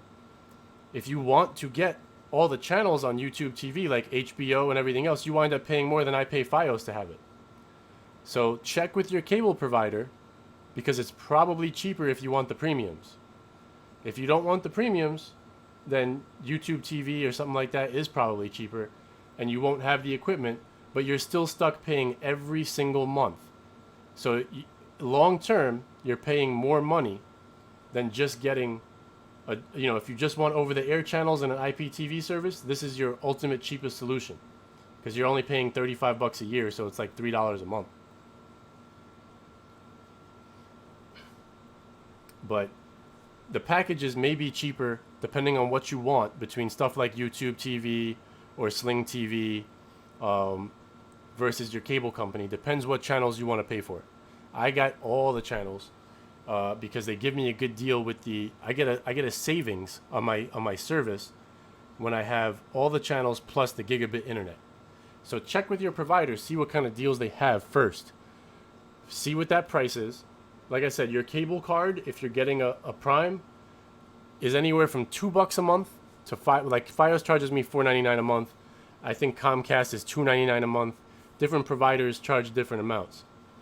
So that's your entire equipment fee, is renting a cable card. So it's super cheap. I pay $20 a month to have 12 tuners right now. I could keep my $20 a month and have 24 tuners once they drop the Prime 6, or I could save $10 a month, send back 2 cards, and just have 2 Prime 6s and still have 12 tuners. Shine says get basic channels and get a family member's HBO Go login and you're good. Hell yeah. If that works, you can do that too. You don't, if you have family members that are paying for cable and they're willing to give you their login for HBO Go, which basically means they're willing to let you log in with their ISP's login information, then you can watch their HBO Go and their Showtime apps. So you're good there too, and you don't need a DVR for it. But if you want a DVR and you want to watch your local channels, and you want or you want a cable card and you want to DVR it easily, HDHomeRun is an awesome solution, and they provide really good support online. Let's see if anybody answered my question yet. I don't know. No, not yet. So it has not been answered yet. I don't know if I have to do something, because you do get a token when you pay and you have to assign that token to your DVR. And I looked, but I don't see it for that. But it's probably because I didn't buy it from them. If I bought it from them, then they'd probably have it there. But so yeah, I mean, that's it. It shows up just like that in my thing, and I can now get rid of my HDHomeRun Prime here. This is no, not the Prime, my HDHomeRun Record. This is on my NAS drive. So they have the same exact software on them, the same firmware version. But my understanding is that it automatically records to the one with the most space. My NAS drive is always going to have the most space, so it might not record to here until I remove this one. So I'm going to remove this later. That's easy as can be, but I have programs on it. I want to move those programs onto the Servio. I'm going to see if I can figure out how to do that. If not, I'll have to watch the programs and then delete them and go back onto the Servio. So we'll see what happens there. Last few questions, because I got to get out of here. Let me go back to the solo cam. So McMahon, you're renting a router? Absolutely. Look to buy your own modem and router. It'll cost you some money up front. I also have those in the Amazon store. Okay. Let me go back into the Amazon store and show you where they are. The link to the Amazon store is in the description below this video too. But I'm going to go into my Amazon store and show you. And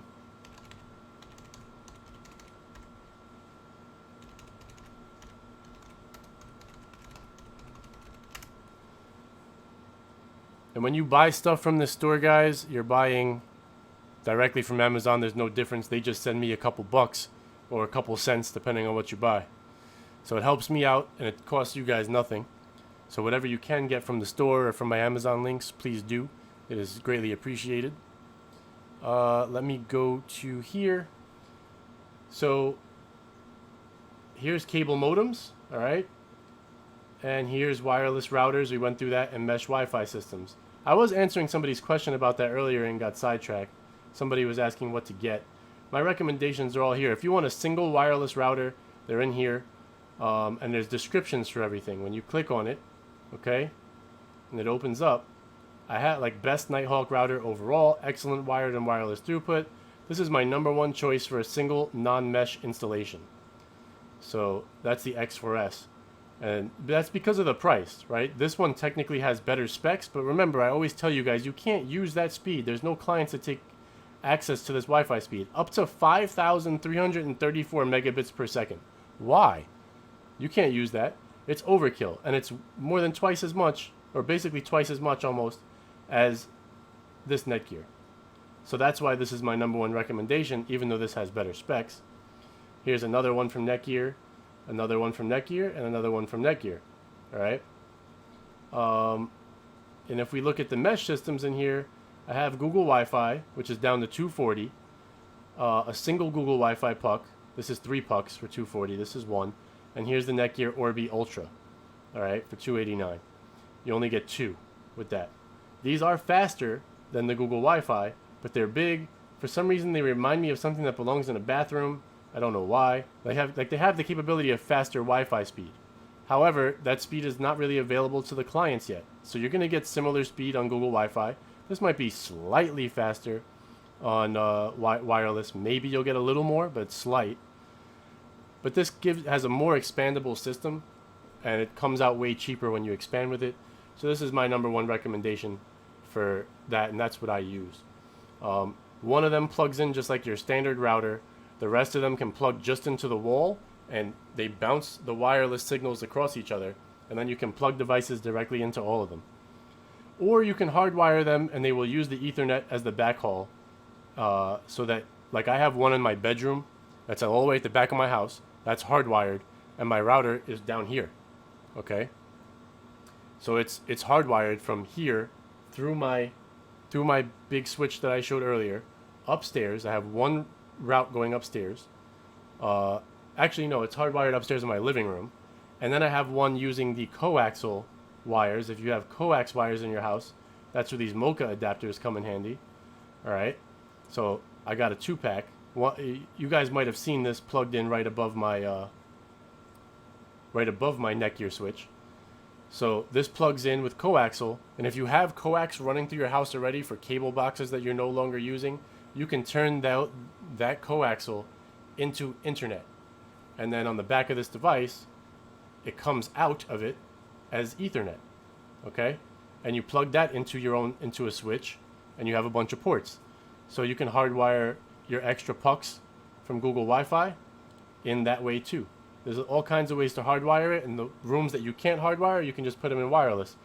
Google says they recommend up to 6 pucks in a home, maximum. I right now have 6, but only 4 are running. I have to set up the rest of them. So I like this. It's easily expandable. That's what I use. But if you want a single router and your place isn't too big and you don't have dead spots, this would be the router I wholeheartedly recommend as your starting point, like your best Wi-Fi router. For a single one. So that answers that question. Let's go back here. McMahon, get your own equipment though. Buy your own. I have that in the store too. Let me go back real quick so that answers your router questions, right? But here's cable modems. Check online for your cable provider and just type in like compatible modems for Comcast, compatible modems for Spectrum. They have to allow you to buy your own modems. These are the different ones I recommend, and they go based on your speed. All right. This is the bomb.com right here. Best modem ever. It does up to 6 gigabits per second max speed. Obviously, you don't need that. But remember my analogy earlier of wires. Okay. This is the Motorola DOCSIS 3.1. Remember my wire analogy. Fuel system maxed out in this cable, more chance for problems. Only using 10% of fuel system on this cable, much less likelihood of problems. So that's kind of my analogy. What else?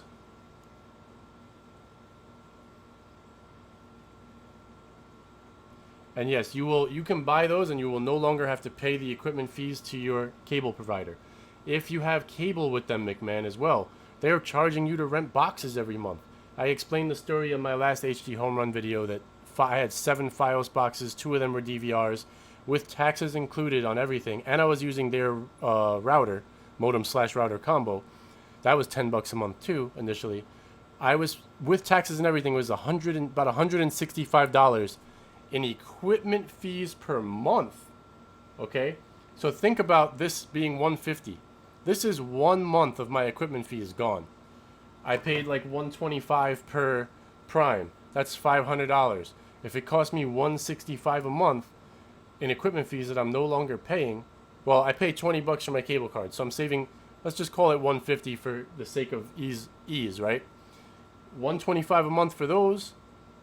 I have 4 of them. Okay, you could just get one Prime 6, but I paid $125 for each of those. That's $500. What is that? 4 months. I'm already over and saving. With this, 5 months. So I take the money I saved for 5 months and pay the credit card that I use to buy this stuff. Try to get yourself a 0 interest card or something, or use PayPal credit if that gives you 6 months no interest. It's only going to cost you 5 months worth of your service going down. You know, if you look at all the equipment fees that you pay, it might be more than 5 months for you if you don't have as many boxes and DVR service as I do. But eventually it pays for itself, and then you're saving money. So it's wholeheartedly worth it.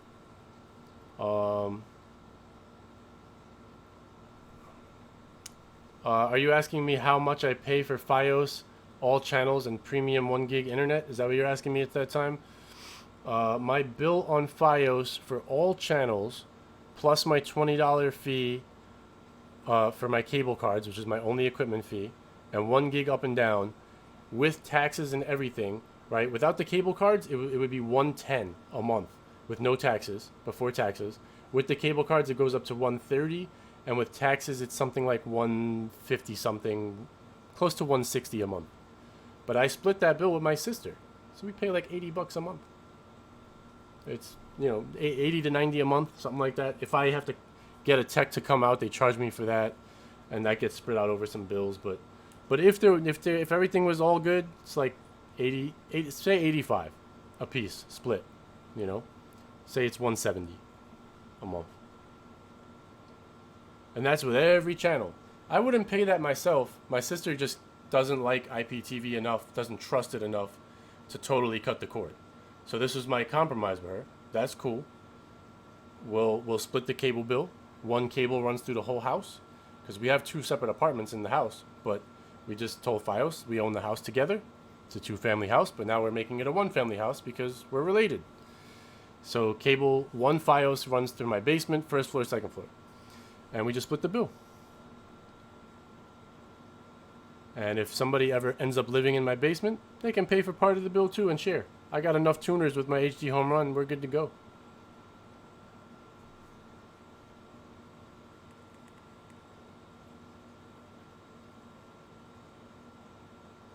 Alright, Tim McNeil, if you're trying to add things over to the Shield on a device, you do not want to format the device as internal storage. Once you format as internal storage, it's wiping everything out.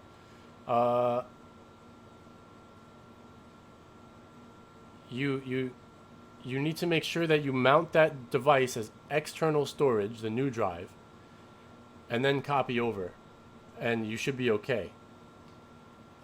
If it asks you to format, you're gonna have to format again, and just one time, but format it as external, all right, and then copy the other drive's internal over. Then you should be okay to unplug the internal. But you got to remember, you can't copy over apps and stuff, just files. If you have an app that's installed on your 2 terabyte as an internal, that app might not have permission to install to an external drive. So you need a drive. If you're trying to get a big drive like that, it has to be for movie files, music, pictures, whatever you want to put on there. Or if you're running a Plex server off your Shield, something like that, you can use that external drive as your Plex media drive, where Plex pulls its files from to serve.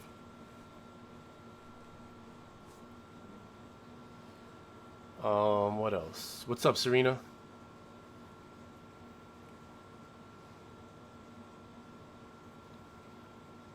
So McMahon has 2 Shields on 2 TVs in his apartment. So yeah, I mean, so your Shields with HDHomeRun, that's the thing, right? If you have it, what it does is it makes every single device in your house become able to play whatever it's receiving, OTA channels, cable channels, whatever you're sending to it. So my phone becomes an HDHomeRun cable box. My computer is a HDHomeRun cable box. My Xbox, my Shield, HDHomeRun has an app. You just install the app, and as long as you're connected to the same network as the HDHomeRun is connected to, it automatically finds the devices, loads them inside the app, and you're into your channels.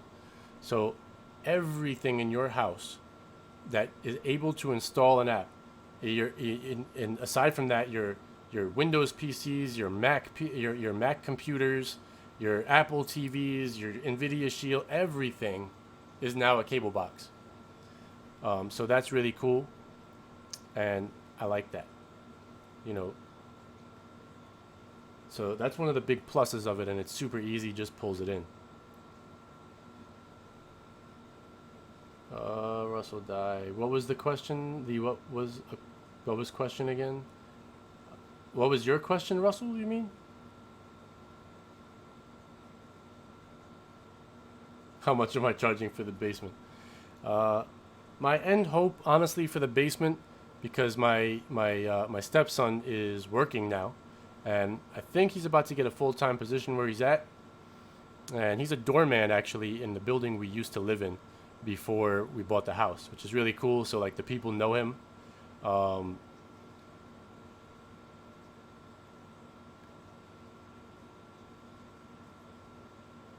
What's up, Serena? What's up, y'all? What you gotta say? So once he gets a full-time position, I'm hoping that he moves in there, because this is in the basement too, but he's not getting this room. This room stays mine. It has a separate entrance. That door you see back there is a separate entrance from where the washers and dryer are. And then there's another door over here that goes to the rest of the apartment in the basement. So I can just lock that door, and he can have, there's another bedroom right next to this one, a living room, kitchen, all that. He could have that. So, Russell Dye, your question that I asked earlier, what was it? Type it again.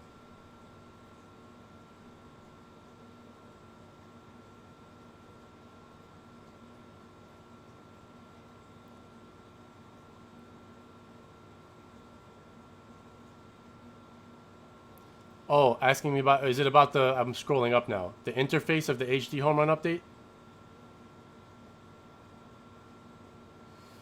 It's That Time says, can I access the HDHomeRun DVR from the phone app to watch when I am stuck at the airport? Technically, no, because cable companies and whatever, in order to make this legal, they don't allow time shifting like that. All right? So I'm going to answer your question, Russell, too. They don't allow time shifting, but I am going to break that rule, and I'm going to break it live on this channel once I get a Pi, because I'm going to make a VPN. I'm going to see if I can break it. I don't know that I can, but I'm going to turn one of my Pis into a VPN that connects to my home internet, okay? So that when I'm outside, I can connect to any open Wi-Fi I want, then run it through the VPN of my house, giving me my own safety and security that I'm not on a closed line, but I'm connected to my house. And if my phone thinks I'm connected to my house, will my HDHomeRun start or not? That's what I want to know. Because if it does, then you can watch it anywhere. We'll find out pretty soon.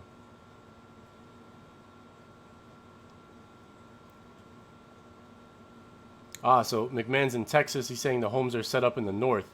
Yeah, so maybe the main things are like in the middle of the U.S. And since I'm in the north, they tell me to point it south.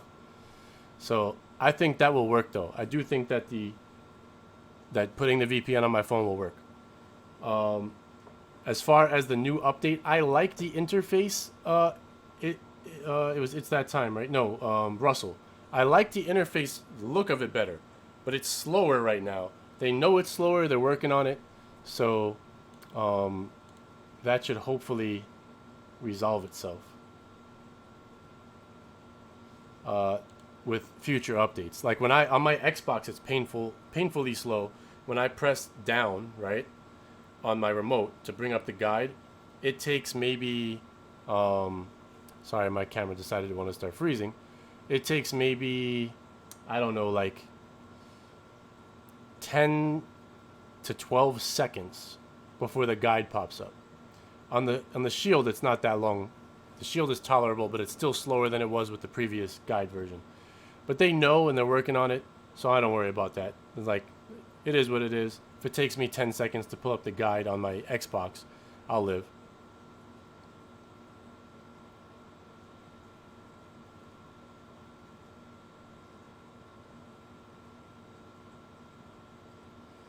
Tim, no, if you want the 4 terabyte drive, Tim, to be your external storage, you don't have to move it back. You could take, once you know that once you can access those things on the Shield, like off the 4 terabyte drive, plug it in, make sure you can play it off the 4 terabyte drive and everything is good, then you can reformat the 2 terabyte drive and wipe it out because you already put it on the 4. There's no reason, I mean, unless you want a backup, but I would hope that you have those files backed up somewhere else because hard drives can fail. Processing power, It's That Time, is actually way better on the Xbox One compared to the Shield. It uses a custom AMD processor and graphics chip. The problem is the codecs, they're not the same. The Shield, it just works. It runs better, you know, like off of it. It's always been faster. Even on the old interface, the Shield was faster than the Xbox. It's also better for Plex.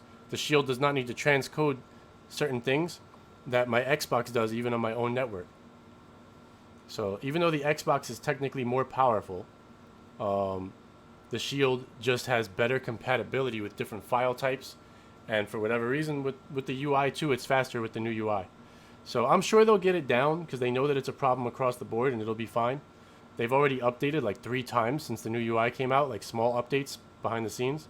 So, and I'm running their beta versions now so that as soon as they make updates, I get it, just to see what's up. I'll go off the betas once they're stable again and wait for full releases. But for now, because I have certain small issues like the guide time, everything still works, I can play it fine. But the guide time, I take the beta releases.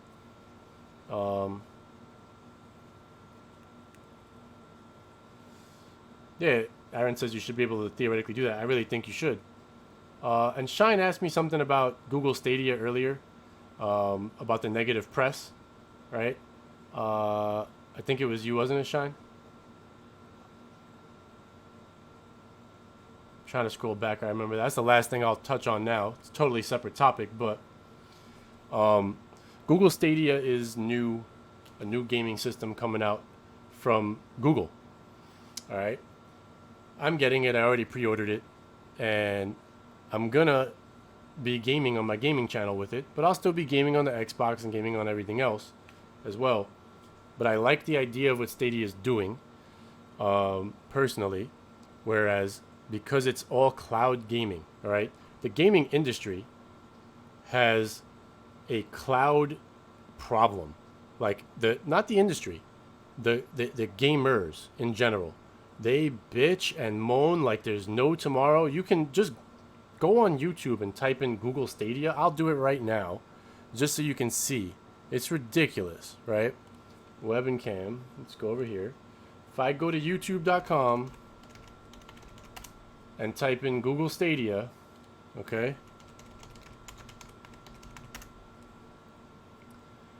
The big problem with Google Stadia, what's the point? Google Stadia, bigger than the PS5 and Xbox 2? That makes no sense. It's not even a freaking device. Phil Spencer talking about it. Stadia Connect. This is an awesome video. If you want to know more about Stadia, watch that one. And the GDC was good too. That was the announcement for Stadia. Here's someone that actually tried it and has mixed feelings. You can watch the whole event in 15 minutes. Here's school. It's all over. There's lots and lots of videos. Here it is. Google Stadia is here. Is Xbox Doom. Unbox Therapy is a good source. I like them. They weren't like ridiculously negative or anything. Here's someone. There's no point to Stadia. Top 10 reasons why Stadia will. And you see, he had to cover himself. Probably fail. Like, that's ridiculous. Either hold your position, my man. Is it failing or not? Right? Oh, it's popped up. Rachel bought limited edition Stay Supreme Snapback Gold. Thank you, Ray. So my widgets are working. Now I just need somebody to like send me $1 through the PayPal link through the to see if that one works. We got members. I need somebody to subscribe and somebody to send through PayPal like $1. Once that happens, I can verify they all work. But if somebody's watching this video that's not subscribed to the channel, can you hit it? I'd appreciate it. Yeah, so look, Google Stadia equals the next Google Glass. It's doomed. Like, Review Tech USA. So, it's not all negative. But, like, these guys, TechLink, they were pretty negative. But here's the thing. One guy out of all these guys actually used Google Stadia. Okay, one. And he said he had mixed feelings about it. But it's not out yet. So, you know, that is what it is. Right? Everyone else is just talking mierda. It's all shit. You don't know anything about it. So all of that negative press and hoopla is by a bunch of guys on YouTube with nothing better to do than go out here and say it's absolutely going to fail. Oh my goodness. Google says it's not Netflix for gaming. Google says you have to pay $10 a month for their Pro, Stadia Pro. And if you bought Xbox Live 1 month at a time, it's $10. It's the same thing. And Xbox Live by itself doesn't give you free games. Okay? You got to get the other Xbox thing, I forgot what it's called, I had it for a while, to get, you know, a library of games that you could play at any point. I paid for it for like 5 months. And guess how many games I actually wanted to play that were in that list? 0. They're old games. I don't care about them. I don't want to play them. So what good was it for me to have this whole library available to me that I don't want to play? Am I really that bored? You know what I mean? Like, Google Stadia hasn't announced a yearly price point, right? So you got a yearly price point that will probably be better than $10. Nobody's talking about that. They haven't said if there will be one. Maybe there won't be. But everyone just assumes because they said $10 a month, there won't be a yearly price point. Maybe the yearly price point makes it $5 a month like Xbox. We don't know. That question was not answered, nor was it asked. And everybody just went, "Oh my goodness. It's doomed to fail. It's too much money." It's a $129 system. You show me any other $120, not even the Shield is $129, okay? It plays 4K HDR video games with 5.1 surround sound for $129. My Xbox One X is $500, and guess what? It can't play 60 frames per second 4K HDR games. It can hit 60, but in any kind of scene that takes a lot of bandwidth and a lot of moving around, you're dropping below 60. And it was $500. So anyone that says Stadia is bullshit and Stadia is going to fail and whatever, maybe it will. I'm not saying it won't. Maybe it eventually will fail for some unknown reason. But it's a damn good idea to say, and I thought it was a good idea a long time ago. And if anybody can do it, Google has the data centers, the bandwidth, the servers, because I see Shine's question in there. You shouldn't get lag. You shouldn't get, any kind of serious lag anyway. Nothing that would be noticeable. And this is the thing.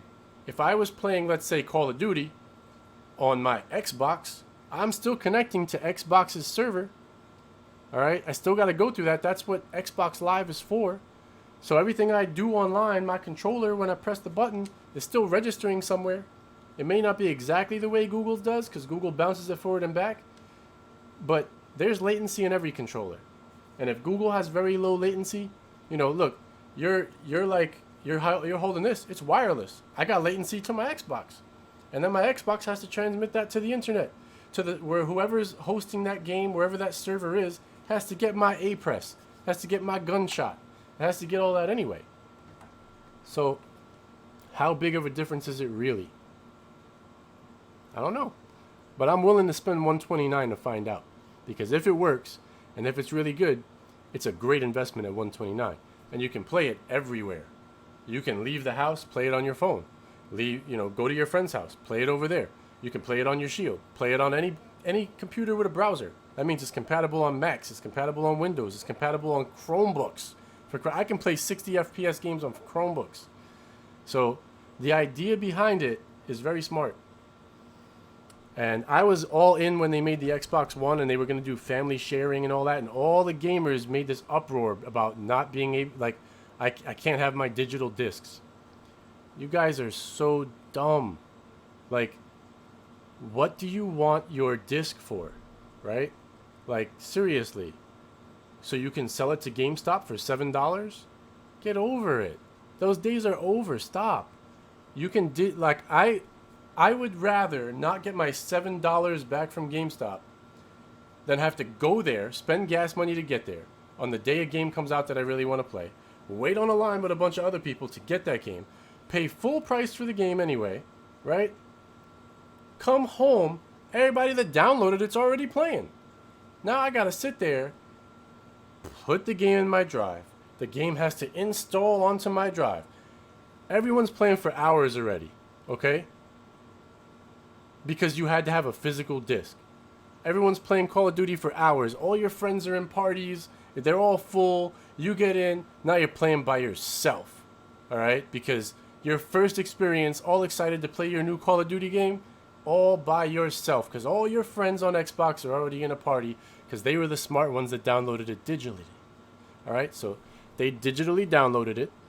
And guess what? You pay for the game a month before it comes out. You pay for it any time when it fits in your budget. And you just go to work, play your other games, do everything as normal. At midnight on release day, you turn your Xbox on and the game is already there. The second it's available to play, you're playing it. It's so much better. Why do you care about getting $7 from GameStop that you have to make Microsoft and all these people change what their vision is for the future of gaming?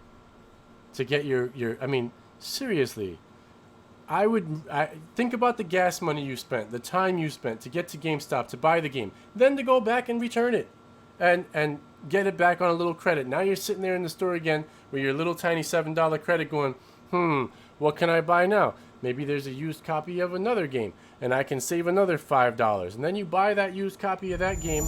So you got that. Oh, it works. Carl tipped the buck. Thank you, Carl. So they're all showing up. I got to make that one a little bigger, but it shows up. Right? So now you're in GameStop with your $7 credit, and you're like, okay, what other game can I get? And you find a used game that just came out. Normally they're $60, right? How much is GameStop charging you for that used game? $55. You're saving $5 because it's used. $5 whole. Got to go to GameStop for that $5, right? So you go, all right, I'm going to take my 7 I just got back, and I'm going to take the 5 they just gave me, and I'm saving $12. I'm paying $48 for this new game now. That's so amazing. And then you buy it and you bring it home. And guess what? You save $12 over the course of 2 trips to GameStop, right? Waited on a line, had to wait hours to play your game because you had to wait to get it and install it, and then you can't just put the disc in, the whole disc has to install. And you saved $12. But you spent probably 3 hours easily of your time just traveling to GameStop, waiting at GameStop, going home from GameStop, then going back to trade your game in after you beat it, right? And then going back to GameStop to sell your game. And then you're going to get a new one. And you just saved $12 through all of that process and all of that time. And then don't forget about the time you had to spend installing your disc. Aside from going there, how much in gas did you spend to go to GameStop? Depends how far you live from GameStop. So cut all these things out of your $12. How much did you really save over 2 trips to GameStop?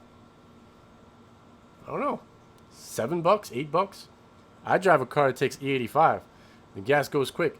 If I was to drive to GameStop and back, and I'm in New York City. I got to pay for parking on the street outside GameStop. I got to hit a meter when I want to buy a game. All right? So there's more money I spent just to go get a game at GameStop. And I got to pay the meter when I go return the game. So really, what did I save? What did I do? To me, at least digitally buying games was the start. Cloud gaming is the future. Google's putting out cloud gaming now. With the Google Stadia, you don't even have to wait for game updates. It all updates on their server. So like now with Xbox, even though I digitally own like Rainbow Six, when there's an update, I turn on my Xbox, it tells me there's an update. I gotta wait for 3, 5, 6 gigabytes to download and install before I can play. Don't have to do that at all on Stadia. All the updates are already there. Doesn't matter. So saves you a lot of time. You can play Stadia anywhere you go, on any device you want, a laptop, phone, tablet, PC, whatever. And I can stream it to you guys without eating resources. Think about that. Right now, to stream my Xbox, I have to send that through a capture card into the USB of my computer, right? And in the USB, that's eating bandwidth going in there. So I get these little lags sometimes, right? I'll get a lag because I need a new computer, I know.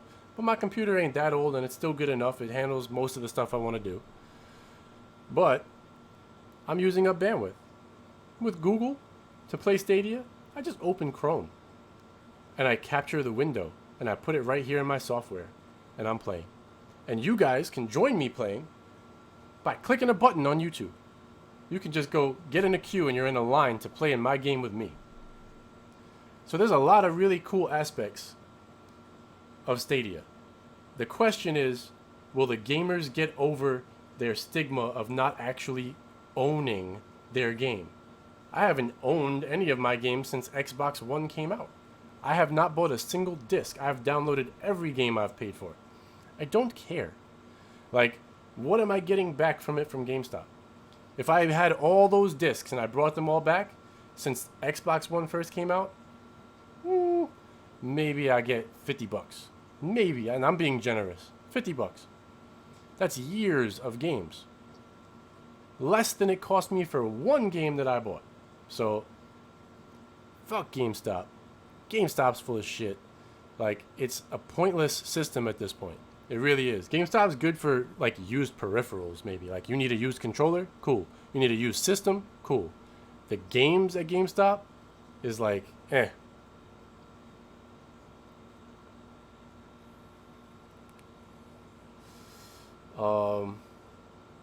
I do too, Shine. Shine says he misses walking around Blockbuster looking for a movie. I love those days, but they're gone.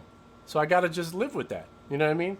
There was a Blockbuster on the corner where I used to live at, like literally a block away on the corner. Man, I used to go in there every day and get a different movie. I do miss that, yeah, because there was a different kind of excitement. Like, oh, I'm gonna rent this film. You know what I mean? Like, and I'm gonna just, I'm gonna go take it. I got it in the box, and I'm gonna bring it in, and I'm gonna throw it in my DVD player. I'm gonna watch it. You know? Sean said it's cool to look at your old games on the wall. I'd rather do that with my old games than sell them to GameStop, because that's worth it more to me than the money GameStop's giving me, because they're giving me crap for my games. So,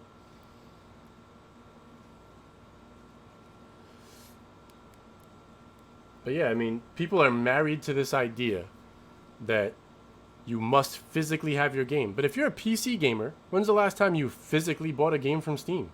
Steam hasn't physically given you a game in forever. And if you're an Xbox gamer like me, you don't physically own your game either. You just have a license key to play it. I don't care about that. Like, there's very few games I play for that long. What's up, Jeremy? Like, Rainbow Six, I'd be sad if my license key somehow disappeared. But guess what? I have proof of purchase from Xbox. I got a receipt when I bought it. I can send them the receipt and get my game back. You know? The only thing you have to worry about, really worry about at all, when it comes to Stadia, is if it fails. You've bought games, and Google shuts it down. And people are comparing it to Google Glass. That's why I say it's going to fail. Glass was here and Glass was gone. Glass was completely different than games. Glass, you had to put these silly things on your head with a camera on them, and people just didn't want to do it. But they kept Glass around for years before they canned it anyway. Kept trying to improve the design. Kept trying to get people to want to buy it. But if people don't want to buy it, what are you going to do? Eventually you shut it down, right? So all this negative press on Stadia is killing me, because what if people don't buy it, right? Just from the negative press. So I'm buying one. I'm going to go on my gaming channel. Kiko, thank you for sending the tip. I appreciate that. I'm going to play it on my gaming channel just to counteract all these people. Guess what? I might be one of the few people actually playing it, because all these people are talking so much shit about it that they're acting like they're not going to buy it. Let's see if they buy it when it comes out. We'll see if they actually have it or not. You know, but I might be one of the only people playing it, and if it does interact with YouTube the way they claim and the way that it's supposed to, I could be doing some really cool stuff that very few other people are doing on my gaming channel. So that $129 is pretty worth it to me.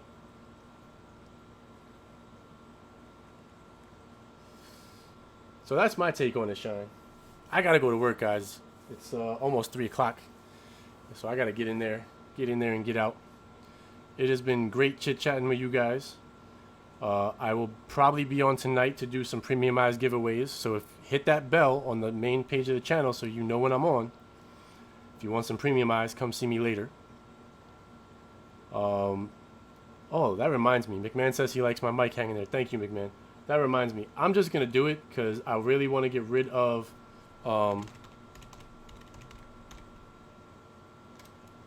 want to set up this other mic. So I'm going to do this real fast. Gaming mic. Or a phone.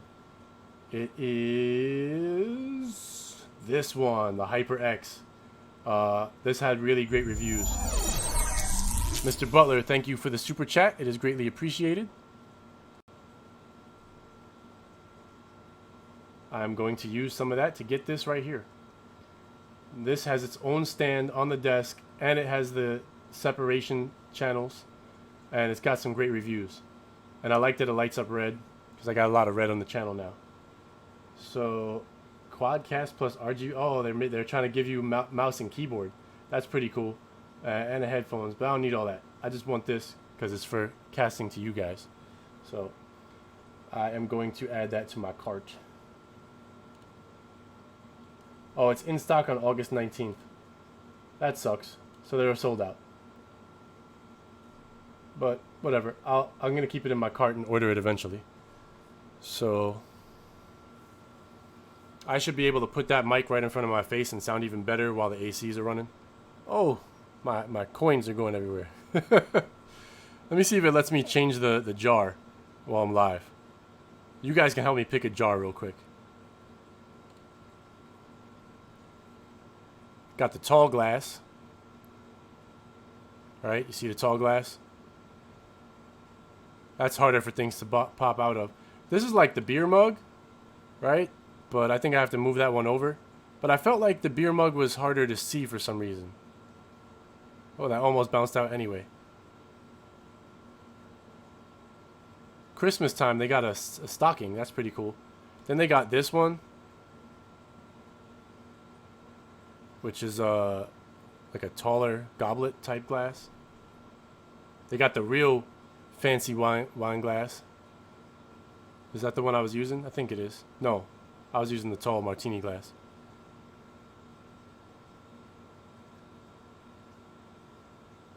Yeah, definitely change your theme in YouTube, JC. I use the dark theme all the time. So, well, I don't know what this is. That's kind of dumb. Oh, that's kind of cool, though. It's like pinball. Okay.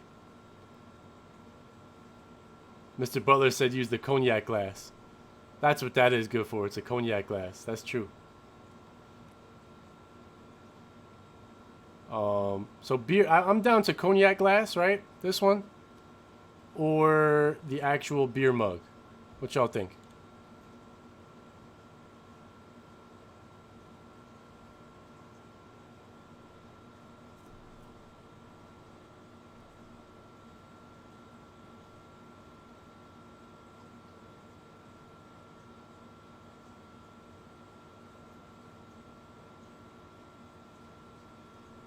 Two beer mugs, 3 beer mugs, 1 cognac glass. I think I'll switch them back and forth. I gotta move that glass though. There we go. Put the glass. The glass is on my table. Mr. Butler's out. That's all right. I'm gonna use it sometimes anyway, Mr. Butler, because I like the cognac glass.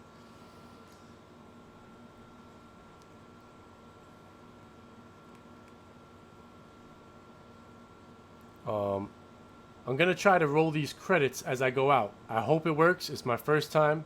If it doesn't work, it'll just be another widget I have to figure out. But I'm getting out of here, guys. I got to get to work. I will talk to you guys soon. I'll be back tonight. So come check me. Try to get some premiumized. I'm going to try to do the phone calls for premiumized giveaways that we did in the last live show. So it should be kind of fun. All right. So let's see if this works. I got this roll credit scene tabbed up. If it doesn't work, I apologize, but I'm trying. Stay supreme. Peace out. See y'all soon. I'm out of here.